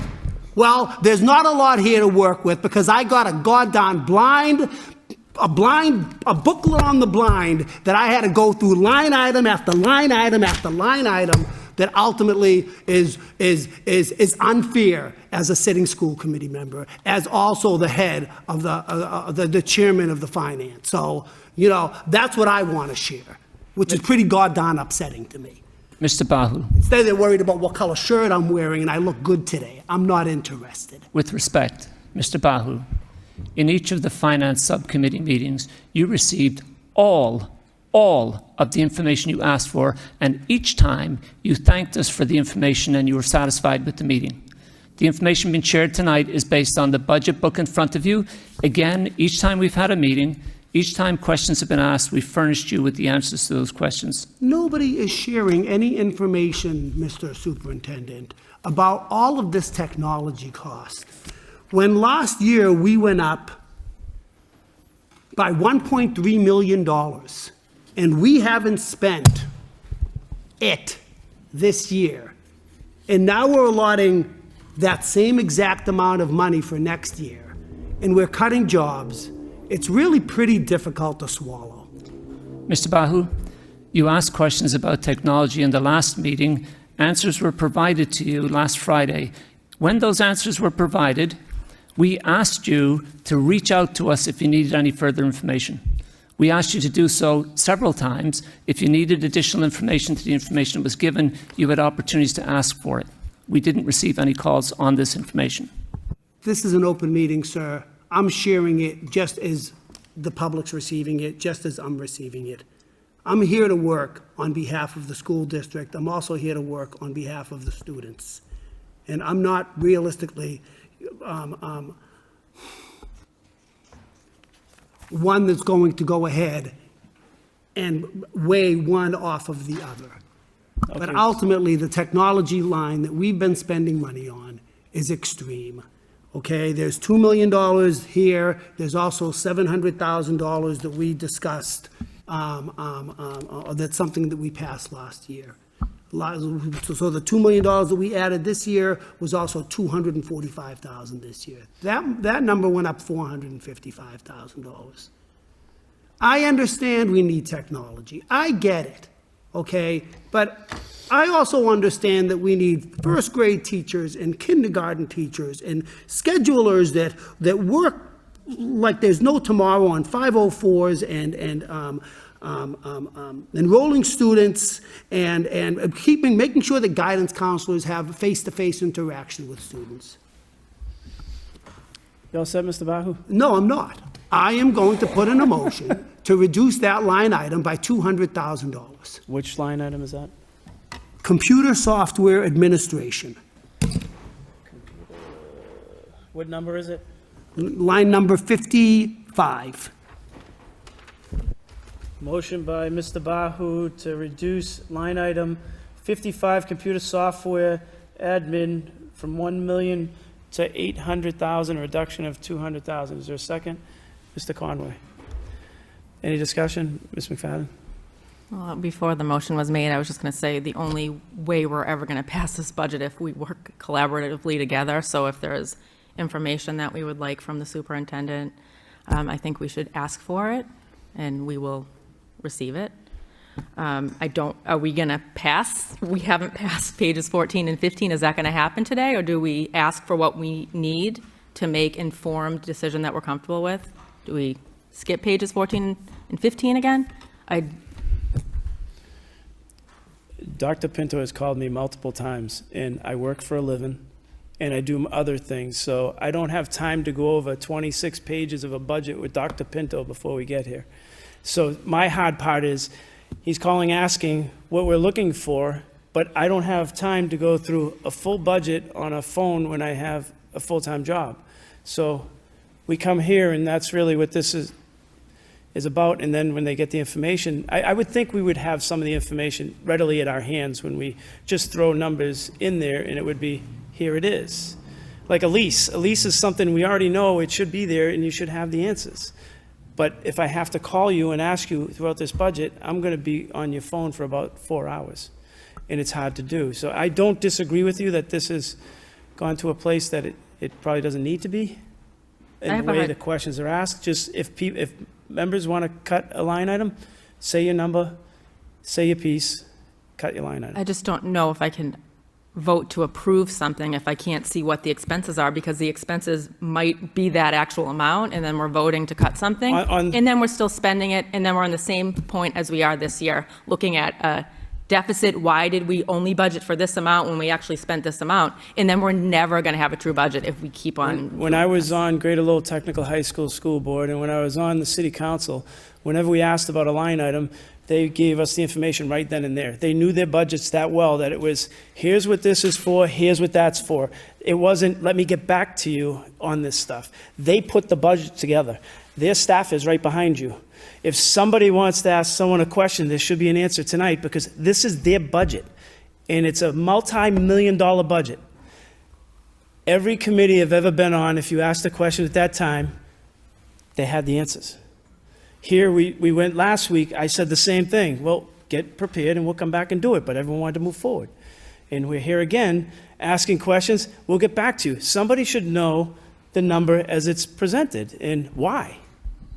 Somebody in this audience, if it's theirs, and we haven't gotten to the schools yet, but if it's theirs, I would hope that they can stand up and tell us why that number is there. Some of the questions that we're asking, we asked last week and got the same answers. We're asking the same questions. Right, I agree. So part of that is on us. I agree. I don't disagree with you. Now, there's a motion on the floor. Roll call. Ms. Martin. Ms. McFadden. No. Mr. Bahu. Yes. Mr. Conway. Yes. Mr. Rossi. Yes. Mayor Getchia. No. Mr. Lay. No. 3 yeas, 3 nays, 1 absent. Motion fails. Do we want to discuss the position that's in abeyance? Do we want to remove it from abeyance and cut it? What's the wish of this body? We've had a week to discuss this. I make a motion to eliminate it, to remove it from abeyance. Motion by Ms. McFadden to eliminate it from abeyance. Any second on that? Second by Mr. Bahu. There should be limited discussion if there's any, because it already got discussed last week. Roll call.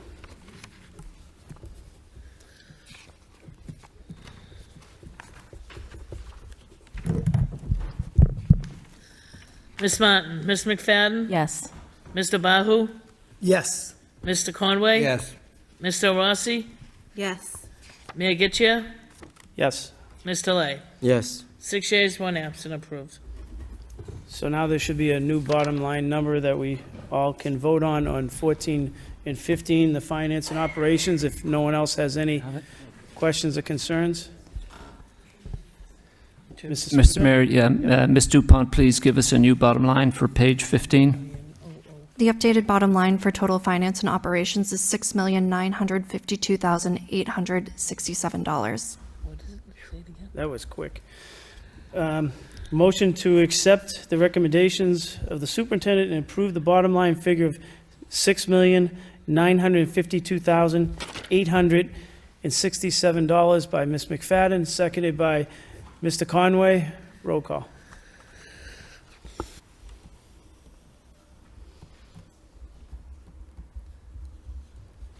Ms. Martin. Ms. McFadden. Yes. Mr. Bahu. Yes. Mr. Conway. Yes. Mr. Rossi. Yes. Mayor Getchia. Yes. Mr. Lay. Yes. 6 yeas, 1 absent. Approved. Thank you. Page 16, instructional leadership. Motion to accept the recommendations of the superintendent and to approve the bottom line figure of $3,644,379 by Mr. Bahu, seconded by Ms. Del Rossi. Any discussion on page 16? Mr. Bahu. Are we restoring the line 71, academic chair, fine arts? We can't restore that. The superintendent can. Thank you, Mr. Mr. Mayor. Superintendent. And thank you, Mr. Bahu. So, school committee members, we didn't vote on these pages last time, in part because of the public responses we received to some of the cuts that were made at the high school. The high school went back and has adjusted their budget. That information was also in your packet last Friday, and it's on a page like this. I can answer in detail, but to answer the question that Mr. Bahu asked, yes, the fine arts chair position is to be restored.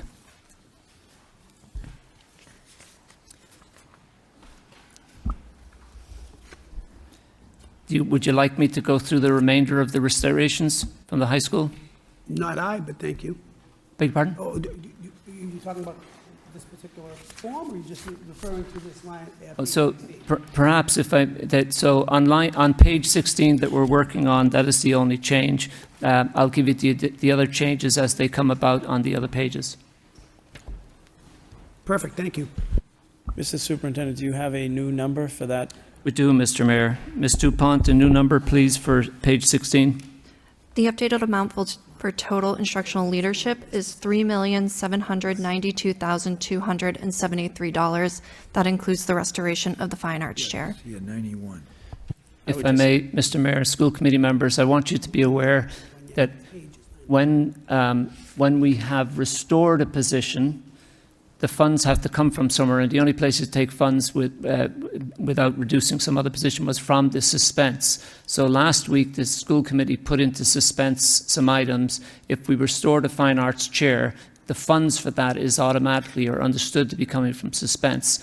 Because we put other funds in suspense, there will still be a remainder at the end of this meeting where the school committee can choose how to allocate the remainder of the suspense. I think what we would choose is at the end, when we see the cut amount that we've made through the budget, we would choose that way and feed it back in with those cut dollars. So Understood. I think we'd have another meeting with that bottom line on it once it's all added together and all together as one. Does that make sense to everybody? Okay. So page 16, we're motion to accept the recommendations of the superintendent to approve the bottom line figure of $3,792,273 by Ms. McFadden, seconded by Mr. Lay. Oh, we already have a, Yeah. but we changed the number, though. No, we never voted on that number, I don't think. did Okay, we did, but, okay. Oh, okay. Anyone, any questions? Roll call. Ms. Martin, Ms. McFadden? Yes. Mr. Bahu? Yes. Mr. Conway? Yes. Mr. Rossi? Mayor Getchia? Yes. Mr. Lay? Yes. 6 yeas. Mr. Superintendent, just going forward, when we include those jobs, can we just include that on the tally sheet prior to, so that everybody in the audience knows that those numbers are being added to it? I know that you put the position in the memo, but if we had the numbers with it so that it would all add up, so it'd be fluent for everyone to see in the audience at the same I can give that just now if you'd like, Mr. Mayor. No, just for the open meeting piece, that's all. So everyone Understood. knows the number, that's all. Understood. Page 18 and 19, teaching staff, motion to accept the recommendations of the superintendent and to approve the bottom line figure of $115,410,851. Mr. Mayor, what about page 17? I only have 18.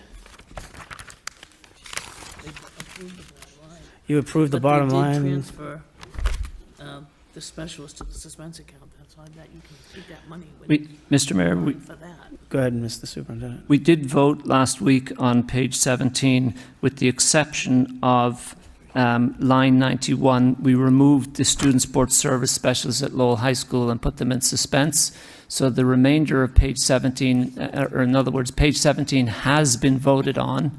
And the only remaining detail is the student sports specialists, which are now in suspense. Okay. Yeah, Mr. Thank you. I'll read it out, and then we can go into the discussion on that. So we'll read it as a motion. All right. Page 17, motion to accept holding the principal / the student support specialist in suspense account by Member Bahu and seconded by Member Lay. So discussion on it. Mr. Conway. Yeah, Mr. Mayor, the line item 91, where when we got this additional information, it says cut 4 out of the 7. Is that correct? That's correct. Mr. Mayor? Yes. Cut 4 out of 7. Yes. I would like to make a motion to cut none out of that 7. No cuts in that line.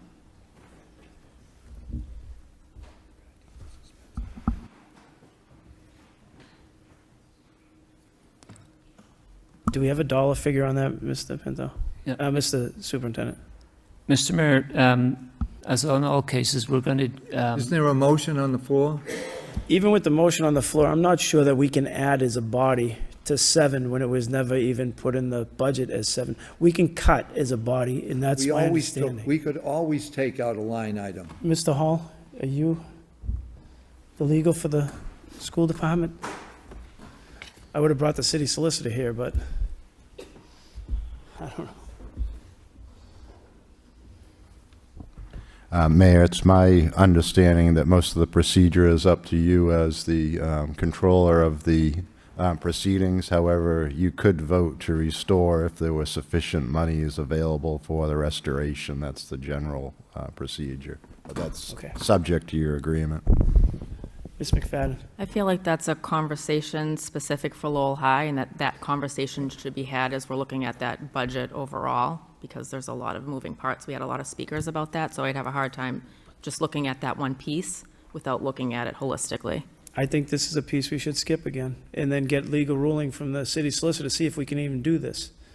And then what the piece is, because you're adding, the budget said 6, and you're adding to 7, which is an additional person that wasn't put in. I don't know if we're overstepping our boundaries and now trying to take over the operation of the school department versus with the operation runs through the superintendent. We're policymakers, not operations people, so we can cut. So can we make it 6?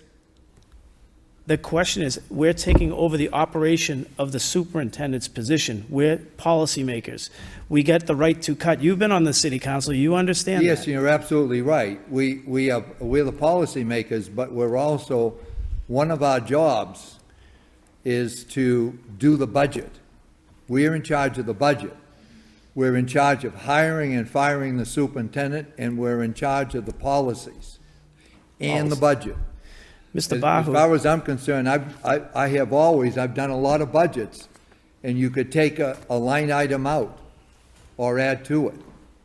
You can, Mr. Superintendent. Mr. Mayor, we're within our ability to make progress tonight and to respond to the questions. I think that Ms. McFadden mentioned something I think that would be helpful. So what we're talking about in general in this area of the budget are the changes being made at Lowell High School. So last time when we came to a meeting, Lowell High, in the budget book, you're looking at 7 student support positions being reduced to 6. That's where the 7 came from. There are 7 currently. The high school first proposed that they reduce to 6. We received a lot of feedback about fine arts and music and so forth. The high school went back and has now a new proposal to reduce from the 6 to more, and so we're reducing to 4 out of 7. Cutting 4 out of 7. So to reduce it from 7 to 6? If I may finish, please. Mr. Mayor and school committee members, the full extent of what's being proposed from Lowell High School is on this paper. I would suggest you look at it. You can defer it to another time if you wish, but in other words, if you restore the student support specialist positions, if there's funds available, the school committee can choose to do that. But it might be the only decision you can make, because there are other positions from Lowell High that are here. Clerk schedulers were spoken about. The bright social worker has been spoken about. I think you need to look at it in total, as Ms. McFadden suggested, rather than piece by piece. Mr. Mayor, it's always been line by line. Now, you might call it piece by piece. Again, I've done a number of budgets sitting in this chair. This is done all the time. I don't understand why there's a problem here. It's a simple problem that an overall budget line item bottom you can't add to. So you can't add to it. I don't know why you don't understand that. You were on the city council, and you know you can't add positions. So I don't understand that. What we're saying, Mr. Conway, I do have the floor again. What we're saying to you is send it to the city solicitor to get a ruling and come back. All right, fine. And if the superintendent in between then decides to add the 6 and bring it back to you, then he certainly can do that. He has the right to add at this point. Bring it to the city solicitor and come back for a ruling. Fine. It's doing nothing to this because we're never going to finish everything tonight anyway. Right. All right. Let's see what the city solicitor. And if the superintendent comes back and says he wants the 6 there, then he certainly can do it by the cuts that we've made tonight. There's funding there that can offset cost. Mm-hmm. Do you want to withdraw your motion, or do you want to go forward with it? All right, we'll withdraw it, and let's hear what the city solicitor has to say. Motion by Ms. McFadden to send it to the city solicitor, seconded by Mr. Lay. Roll call.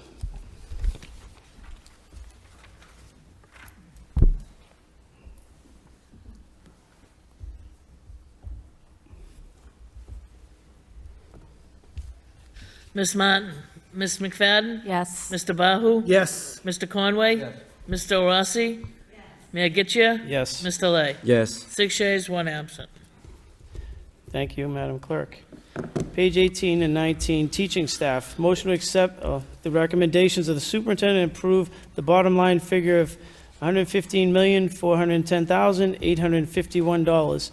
Motion to accept by Ms. McFadden, seconded by Mr. Bahu. Any discussion on it? Can he accept this? You say it's 18 and 19, Ms. Mayor? Ms. McFadden?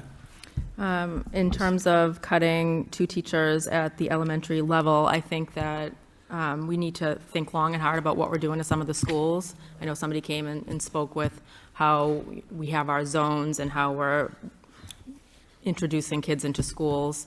I think we really need to look at that next year, because a great school like the Green Elge that has a great administration, wonderful teachers, wonderful support staff, should not have to face cutting a classroom because their enrollment is low when there's other schools that have higher classroom volume. So I just wanted to make that point.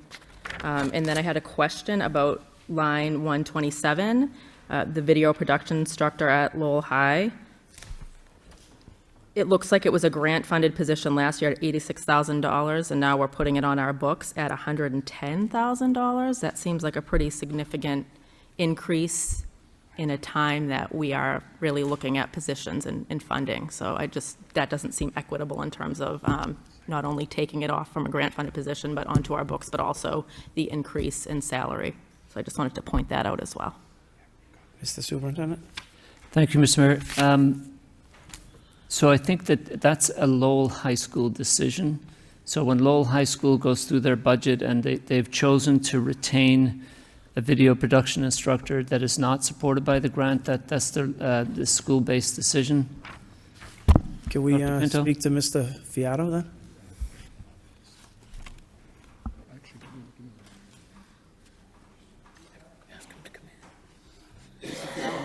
Mr. Fiato, could you come in and explain? This is going to change if he gets the role. Yes, thank you for having me. Can you repeat the question of the video production? Mr. Fiato, it's related to the video production instructor at Lowell High School, that you've chosen to keep that position in the from your school's budget, from the local budget. Can you maybe talk about the value? That position is not billed to the high school, though. There's no budget line item. That's a grant-funded position? Or is that one of the fine arts positions? It's a local position, Mr. Fiato. It used to be a grant-funded position. It no longer is. So now we're on EC90. So it says that last year it was grant-funded at $86,000, and then next year we're adding it as a position on our books at $109,471. Excuse me, Dr. Pinto has additional information that excuses Mr. Fiato from the thing. Can we have Dr. Pinto clarify, please? Thank you, Mr. Superintendent. So for that line 127, the video production instructor, that 86,000, I'm informed, was a carryover from one year to the next. The 109,000 that's populated in that line right now represents a central office funding and an actual salary for that position. Ms. McFadden? You all set? I'm good, thank you. Mr. Lay?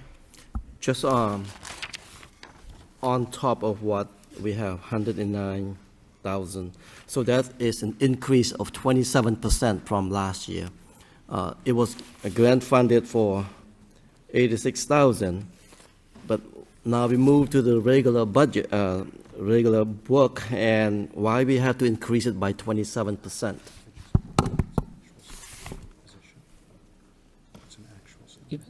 Dr. Pinto, please. Thank you, Mr. Lay. That is an actual salary for the position. So the previous dollar amount, the 86,000, was a carryover. We've now populated that with an actual position and actual salary, so that is now a person that's centrally funded in that line.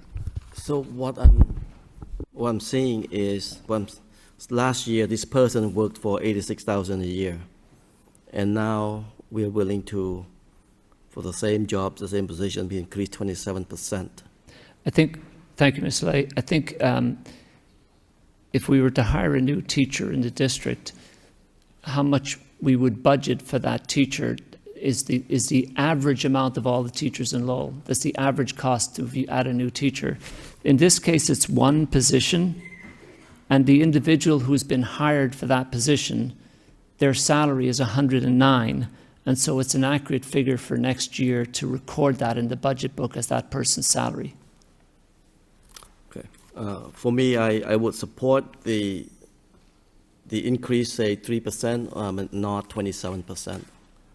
Because I think when we increased by 27%, I think that's a little bit. It's not a person's salary increasing by 27%. It's the actual salary that somebody is making in that position. Would you like some further detail?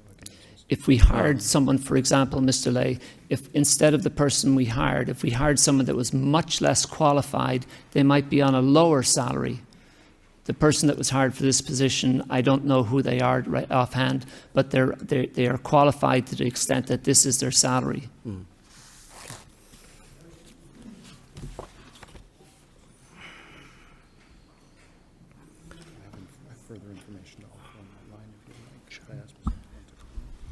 I also have a second question, Mr. Mayor. Okay, Mr. Lay, go ahead. Line 109. I think last meeting I did ask to clarify on which foreign language teachers we are eliminating, which language we are eliminating, and I'm wondering if we have an answer this time, or? So I think the information we gave you last week, Mr. Lay, was accurate and still is. So the foreign language department is reducing by 2 teachers based on student load. They're not losing any language. No. I'm not entitled to know which positions, or which languages we are, the two staff. We're not losing any language, but it's correct that you're not entitled to know who the individual teacher is. I'm not gonna support it either. I don't understand what the secret is, but I'm not gonna support. Mr. Bahu, I just have a question about English language learners. We're cutting 14 of those teachers.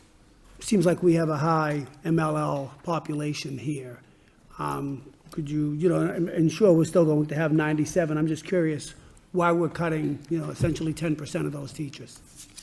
Thank you, Mr. Bahu. So when you look at the 97, and you're right, there was 111 this year.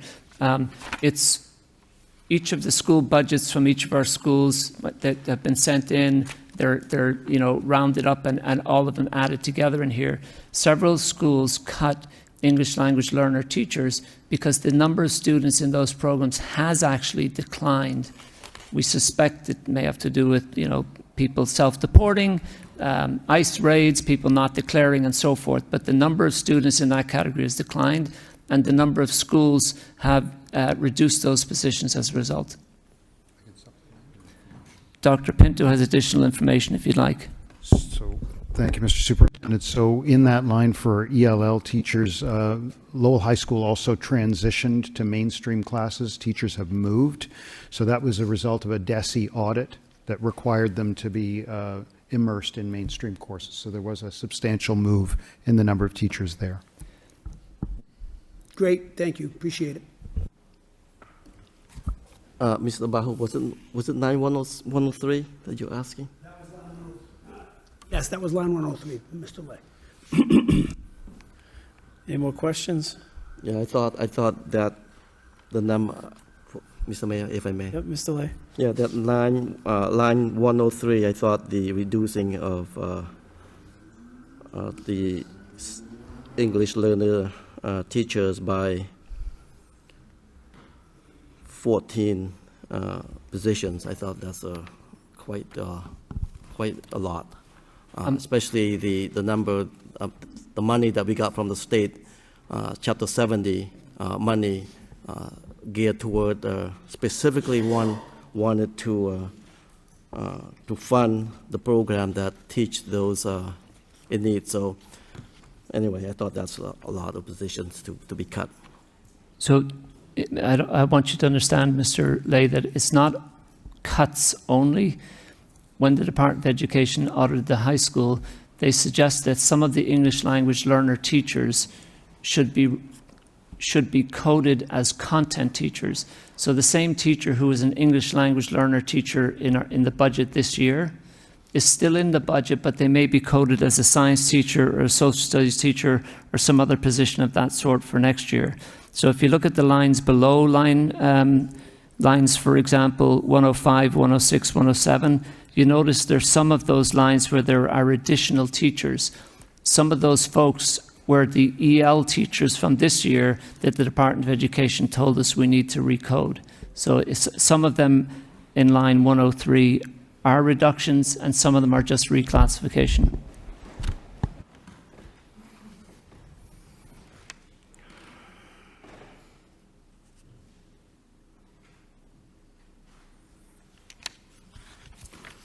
Thank you, Mr. Mayor. I'm not going to vote to support this.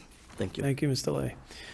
Mr. Superintendent, overall, the teaching positions you had were 1,164, and we're down to 1,148, is that correct? I know there's half, there's 0.6 on one of them and a 0.5 on the other. From what I'm looking at, Mr. Mayor, I believe you're correct. Okay.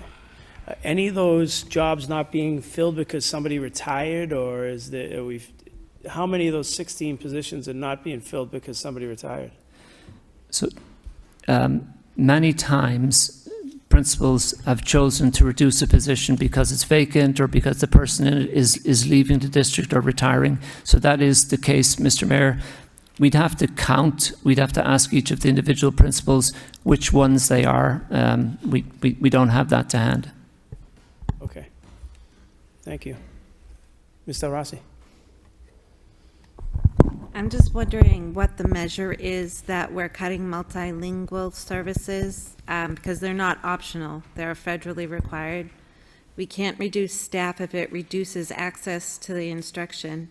It's not a staffing choice. It's also civil rights obligation. So I would just like to see the data as well, more information on what tools we're using and what we're justifying cutting these positions with. Mr. Rossi, do you mind telling me what line item they're referring to? The line item with the loss of the ML. 103, I think, yeah.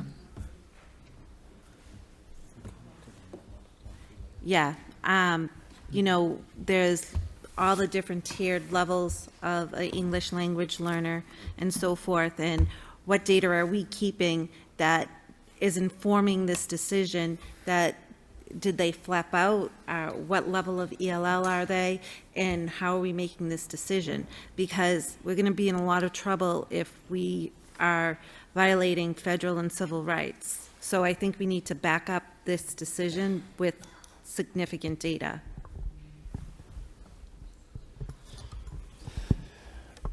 I'm going to ask Mr. Crocker-Roberge if she has any information, if that'd be helpful. Sure, I'd be happy to provide some insight. So for a number of these positions, there is a guardrail, which is the minimum required number of positions per students that you have. So for MLE students, it is one teacher per 45 MLE students. So that is what the principals would be required to budget for to be in compliance with what the services are that are needed to be required. So the superintendent is correct that we have seen in several schools a decrease in the number of multilingual learner students, both because of flipping and because our numbers are just down a bit for some of the same reasons he outlined already. So it is that 1 to 45 student guardrail that is in the budget for MLA students. I would just, I mean, 1 to 45. I mean, a classroom teacher has 23, and then an English language learner teacher, 1 teacher to 45 students. We're bare bones in our budget. We're not giving these kids what they truly need and deserve. So I'd just like to see the data that proves it. I forget the name of the English language learner assessments that allow the students to flip out, but I would like to see that in front of us so we have a ratio and we can look at, okay, this school does have enough MLE teachers and so forth. 1 to 45 students with it being a gateway city, that's intense. We're happy to provide you additional information, Mr. Rossi. The 1 to 45 ratio is not a teacher with 45 students in front of them. It means that they may service several students that are in ELA or math or science or social studies classes at any one time of the day, and they also oversee that student's programming. Maybe they pull them out for what we refer to as ELD, English Language Development class, and so on. It's not the teacher having one teacher with 45 students. All right, thank you. But I would still like to see all the data before. I'm not going to vote on this. I'm not going to vote yes on this because it's federal law, and I need to make sure that we're following all the requirements. Thank you. Thank you, Ms. Del Rossi. I just want to highlight a couple of things that are good in this piece. You added yes, vocational teachers in this part of the budget. You see that you added 6 more special education teachers, and you cut 3 phys ed teachers. So when we talk about trying to move the pieces, we should talk about all the pieces, right? So we did add things that benefit at the same time that everybody wanted in this room. So I think the special ed teachers is a big plus, and you look at your CTE teachers, the vocational teachers are in here. So, I mean, it's a give and take process, this budget process. So roll call on the motion. Do we know what the bottom line is at this point? Ms. Dupont. The bottom line for total teaching staff is $115,410,851. We have the motion by Ms. McFadden and seconded by Mr. Bahu. Roll call. Ms. Martin? Ms. McFadden? Yes. Mr. Bahu? No. Mr. Conway? No. Ms. Del Rossi? No. Mayor Getchia? Yes. Mr. Lay? No. 2 yeas, 4 nay, 1 absent. Motion fails. So going back to page 18 and 19, what do we need to see to get to the place we need to go, Ms. McFadden? I voted yes because the principals were each given a specific number to work with, and so they created the budget along with their school site councils, with them having the ultimate say based on what they felt was best for their schools. In bad circumstances, I understand. We all want money. Somebody, when they went to speak, said that we want to cut more. We don't want to cut anything. If we could give you more money, we would. It's not the reality of our situation. But I have a hard time going in and cutting things here if these budgets were thoughtfully put together by each individual school. And that's why I voted yes, because it's the will of the people standing behind us who are doing the work every single day. I pick my kids up from Pawtuckaville Memorial. I'm not there every single day doing the work. So I just want you to know that we know that you're in a really crappy situation and that we appreciate all that you're doing. And that's why I'm supporting the budgets of the people behind me. Not one question went to the people behind us, and they've been here all night. So we talked about everything, but we didn't ask them. And we do thank you for your hard work. And it can't be easy when you walk into a place and you have to make cuts of people that you like, positions that you need. We all know that what you're going through, believe me. And not one question went to them, but we thank you guys for coming. I have a question. Does anybody here want to speak? I Okay, wouldn't well- speak either if my boss was right there.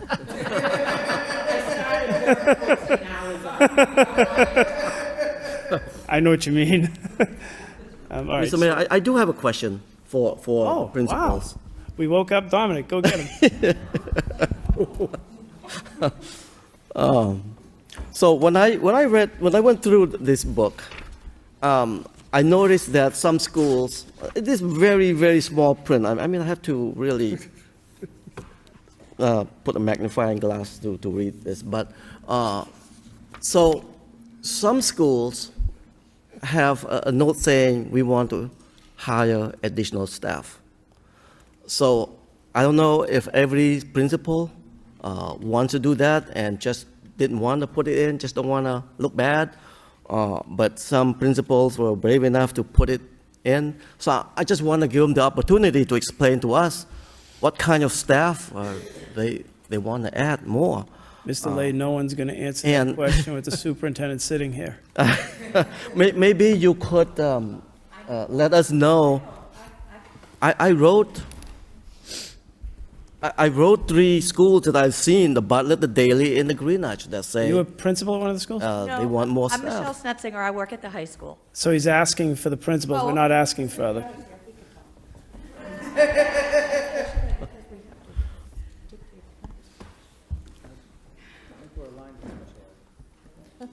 All right, so Mr. Mayor, if I may, and Mr. Lay, the principals, of course, would be welcome to speak in front of their boss and so on, but the principals would advocate for more staff, and they should, and we admire them for that. The principals need additional resources at the school that we're not in a position to provide them. Also, for all the people who spoke tonight, over the last 3 budget cycles, people made really, really strong cases. They advocated very, very well. So, and I don't disagree with any of the folks that advocated for positions, but at the end of the day, we have to make choices, and I think ultimately that's what's happening with our school committee, that we end up having to make difficult choices. But we have to stay within budget, and eventually, the sooner we make the choices, the better. There'll be some bumping that will go on and some other processes that need to occur after the budget decisions are made. So we need time for those that work to happen. And so I'd encourage the committee to please help us to bring it to fruition, however it is, sooner rather than later. We're getting closer by the minute, Mr. Superintendent. Ms. McLaughlin, do you want to speak? Thank you, Mr. Mayor, Superintendent, who I'm not afraid to speak in front of at all, and committee members. Just to highlight, sitting here all night and thinking, I want you to understand a couple of things. So one, the budgets that we present to you, we've gone through the ringer. So I can speak to the Morey School. Every staff member got an open-ended survey to answer things.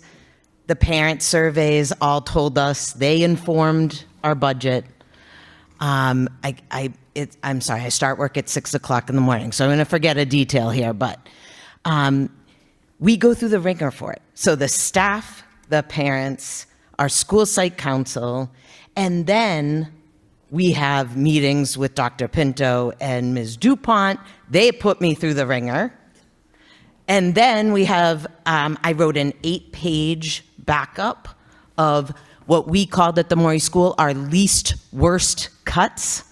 Because as you've said, none of these jobs, we wouldn't have them if they were fluff jobs.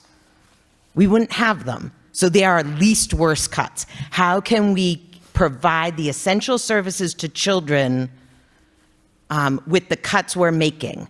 So you can look on my school site council page. It will have that whole document if you want to see of our rationale. If we cut this, this is how we think we can make up those services or the impact to the school, and these are the problems that we'll still have to address.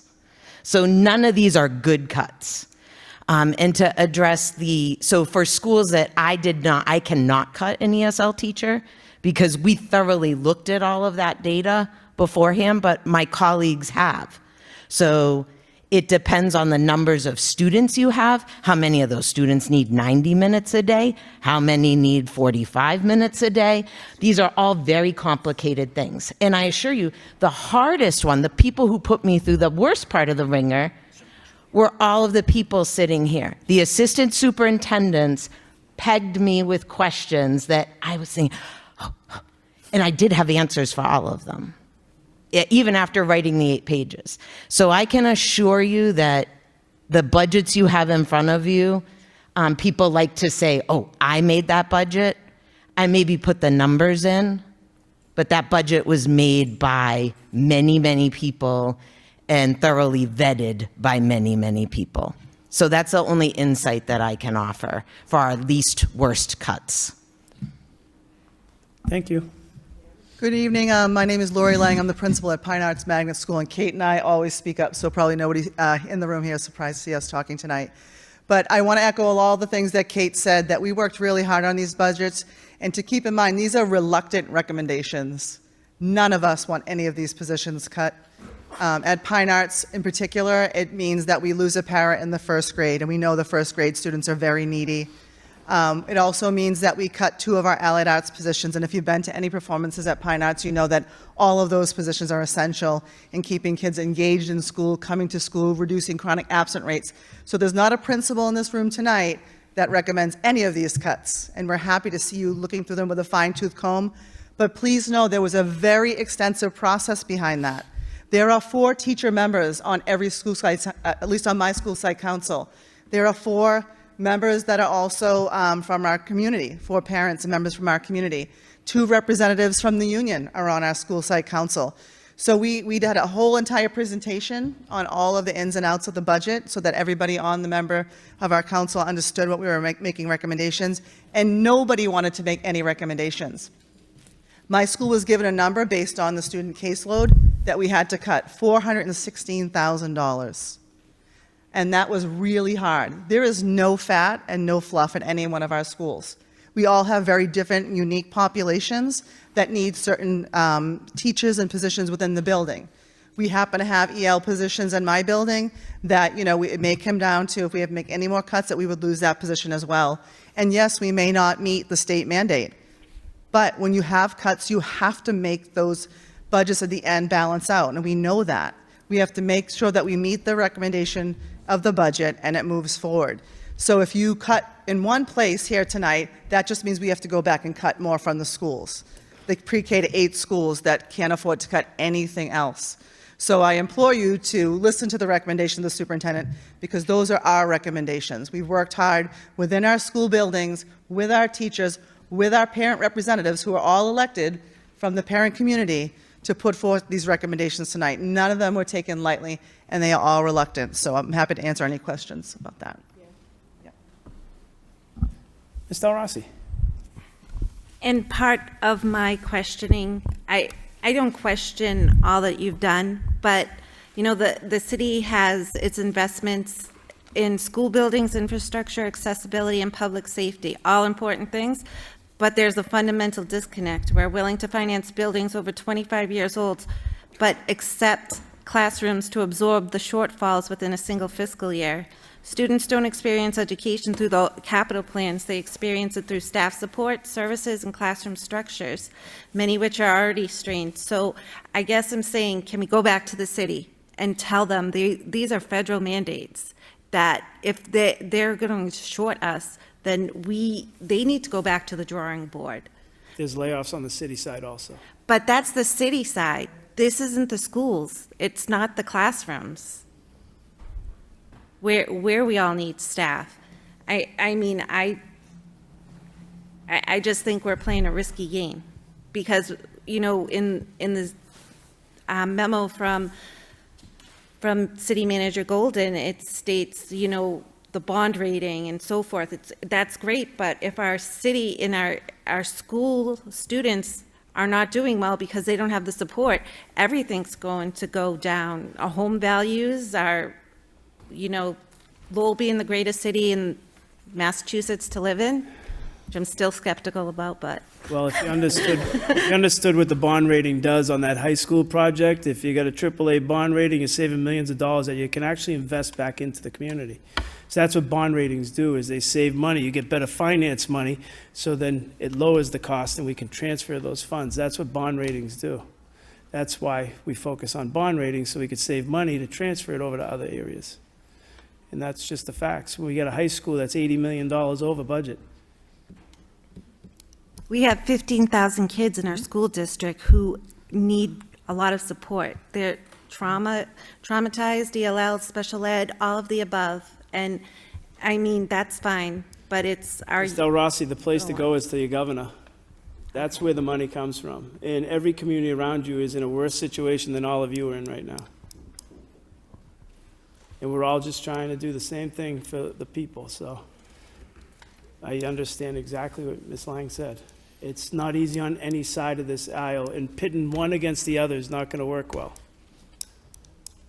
In trying to get out of our responsibility by saying it's the city side, it's this side, it's that side, it's all your money. If you want your taxes to go up 20% and you live in this city, please call me tomorrow and I will make sure your taxes go up 20%. And we'll certainly do whatever you need to do. So we'll move on to page 20. Yeah, field, so we'll have to come back to it. Page 20, medical therapeutical services. Motion to accept the recommendations of the superintendent and to approve the bottom line figure of $37,802,043. Motion by Ms. McFadden, seconded by Mr. Lay. You voted on it. Last week, yeah. It's all done. We voted last time. Want to just roll call? What do we roll call? Because I voted no. The medical services. Said we did it last week, but I thought we skipped it. No, we did. We voted to skip it. Okay, roll call. Ms. Martin, Ms. McFadden, Yes. Mr. Bahu, Yes. Mr. Conway, Yes. Mr. Rossi, Yes. Mayor Getchia, Yes. Mr. Lay. No. Page 23. Guidance counselor and testing. Motion to accept the recommendations of superintendent to approve the bottom line figure of $12,744,623 by, I have a question. you want me to just get this motion together? By Mr. Bahu, seconded by Ms. Del Rossi. Mr. Conway. Yeah, thank you. If you take a look on 196, the clerk schedulers at Lowell High School, let's see. We're cutting 2 out of 5, is that correct? That's the proposal, yes, Mr. Yes, Mr. Conway. Yes, thank you. Mr. Mayor, I would suggest, I don't want to cut any of those, to be quite frank with you.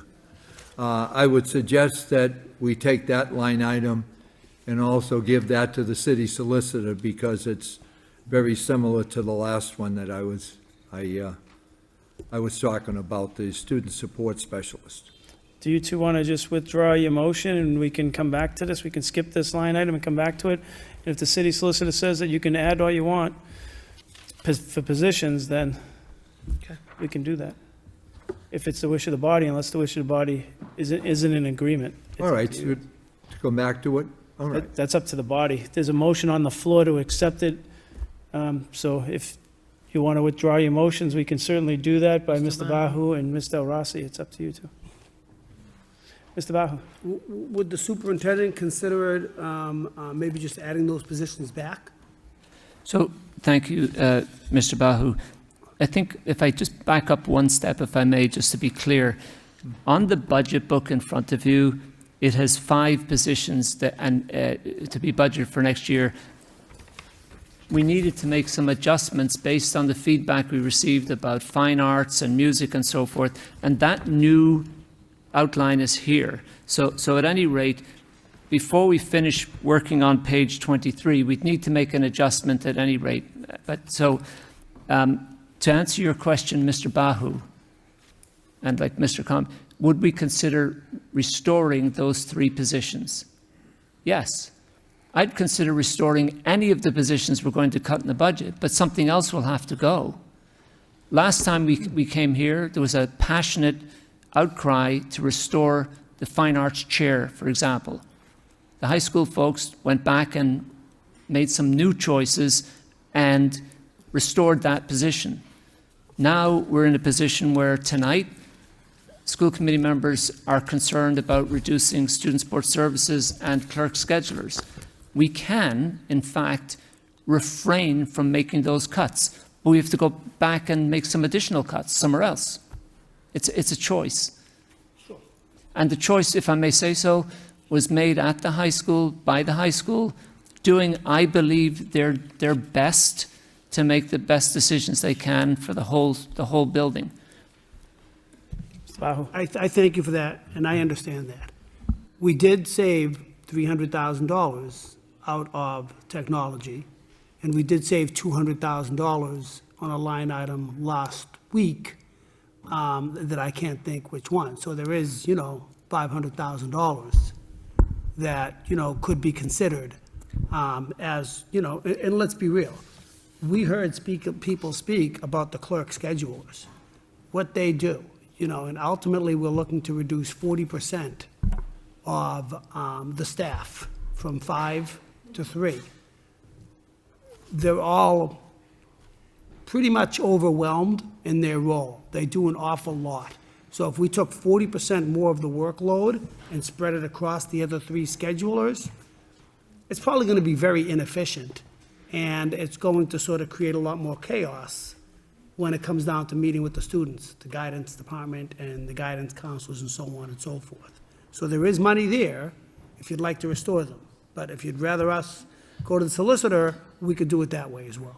Mr. Bahu, I think you're making a good point. Mr. Mayor, I think the suggestion about going to this, I want to make a suggestion, but it would abandon the idea of going to the city solicitor. The suggestion is that if you continue through the budget and approve the pages as we have, you'll end up with the last page being the suspense account, and we'll give you the total amount that remains in suspense out of the, for example, the computer hardware cuts, the software cuts, and so on. That amount of money then exists for the school committee to redistribute, and you can make those choices at that point, and we already know where the funding comes from, and we can finish our budget process. That is a sensible choice, I think, a practical way to get through the remainder of the budget tonight. One of the overall cuts right now is $925,000, but 3 of them are the positions. So it cuts down to like $500,000 that the superintendent can reallocate to push more positions. So that if you want to push this off and allow him to look at it again, just like the other 3 positions, rather than go to the city solicitor and have this big to-do, we can certainly go do that, but I think the superintendent has heard our message loud and clear, and hopefully we can make cuts in other areas that are not personnel related, and we can put some personnel back. Mr. Conway. Yeah, thank you. And I understand that there's a number of different entities that come up with these decisions. I'm fully aware of that. But I'm also, I've been involved with the House office for over 15 years, so I see firsthand. I mean, what happens in the main office is one thing, but what happens in that House office is something completely, it could be completely different. And I can honestly say, without that support staff, it makes things extremely difficult. It really does. I mean, they're very, very helpful.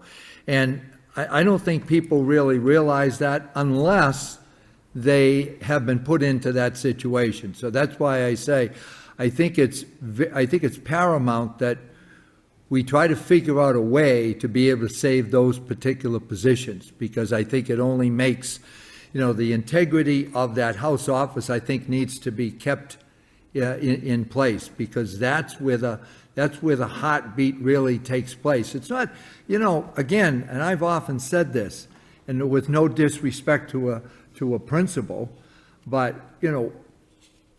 Mr. Samaras was my principal. He didn't know what was going on in many ways directly in the House. Of course, he knew what was happening in the entire school itself, but the day-to-day things that take place. I mean, on Monday morning, you can't imagine what type of problems that we have on a Monday morning in a House office because of what took place at home. And again, these things here, I think, these positions, I think, are extremely important. And if we can save them, I think it's going to make the high school a smoother place, to be honest with you. Thank you. Mr. Superintendent. Yeah, so Mr. Mayor, I want to, I'm suggesting a way for Mr. Conway and the school committee to make the choices they want to make.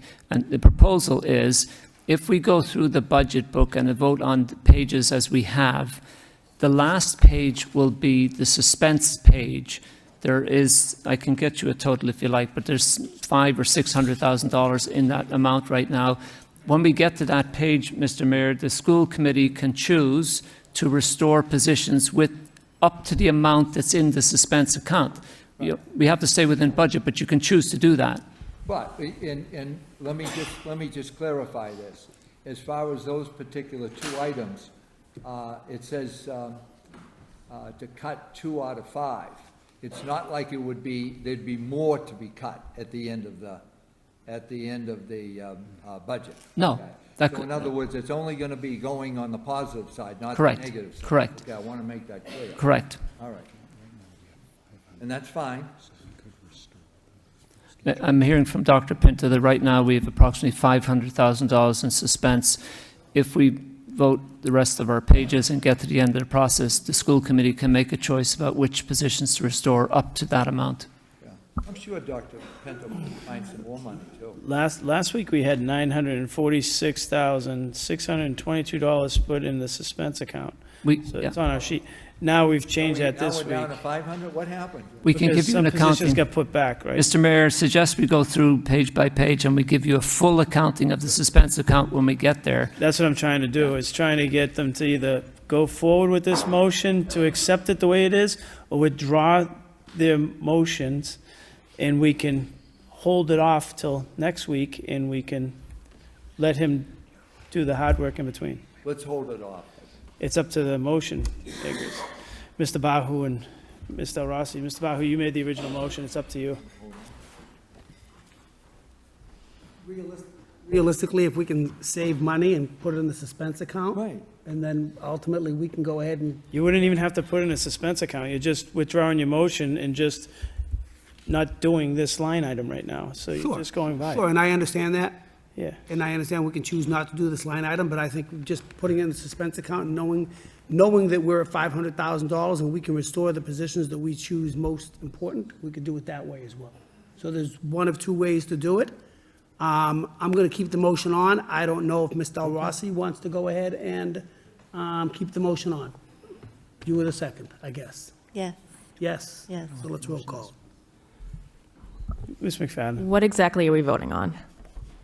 we have a motion on the floor to vote for this, accepting this at $12,744,623. That's the motion on the floor. I've asked 3 times for if they want to take it off, then take it off. So whoever made the motion needs to raise their hand and say, I want to withdraw my motion. I don't know, we talk in circles. So if the motion is withdrawn, then we wait on this, and then we can use. And then they can suspense put whatever they account want to in help suspense. restore some Correct, positions. yes, So if yes. somebody wants to withdraw their motion to accomplish what you want to accomplish. Or we take a roll Right? call. Yep. Let's just withdraw the motion. We'll come back to it next week. Are you okay with that, Mr. Rossi? You're the second. Perfectly fine. Thank you. So, Mr. Mayor, just for clarity, we are talking about page 23, and we've just not taken action on that page tonight. Correct, we're going to skip it tonight. Thank you. Motion to skip page 23 by Ms. McFadden, seconded by Mr. Bahu. Roll call.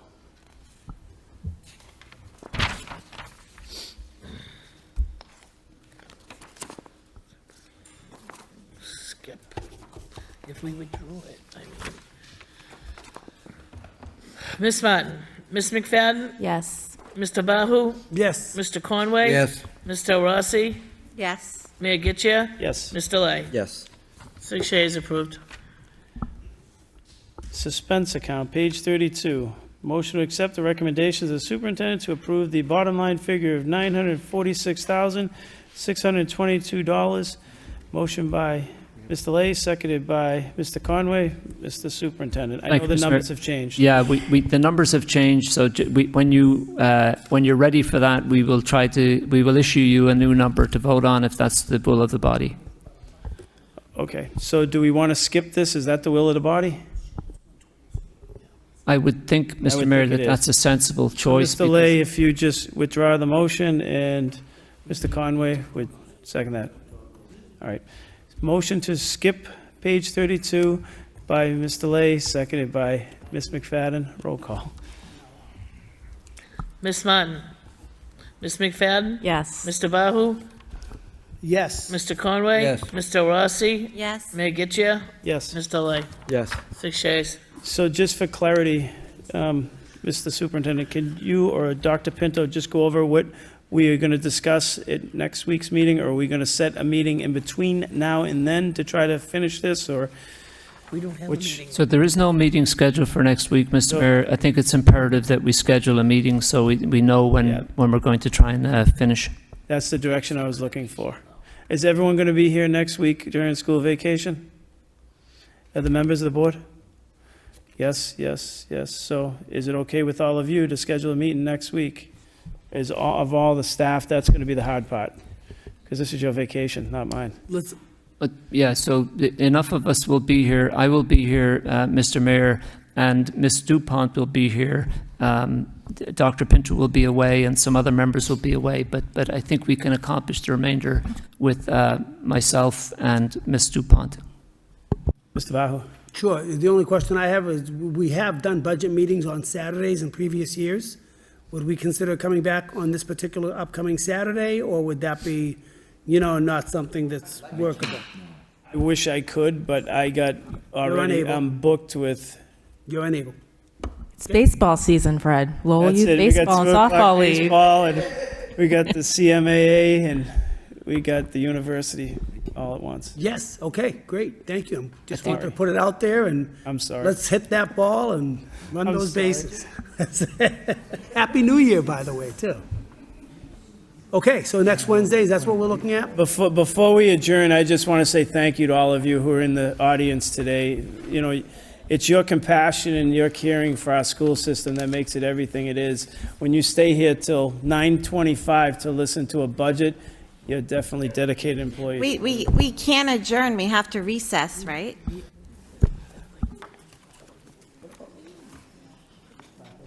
Can we make it 5 or whatever. 5:30 next week? Is that okay with everyone, at 5 o'clock? Do we want to do it earlier? Because these guys stay kind of late. Is that okay with you, Mr. Conway? That's lovely. Mr. Bahu? All right, so we'll say 5 o'clock next Tuesday, Next Wednesday. next Wednesday. Motion to recess by Ms. McFadden, seconded by Mr. Lay. All in favor signify by saying aye. Aye. Any opposed? So ordered. Mr. Bahu, I love that face.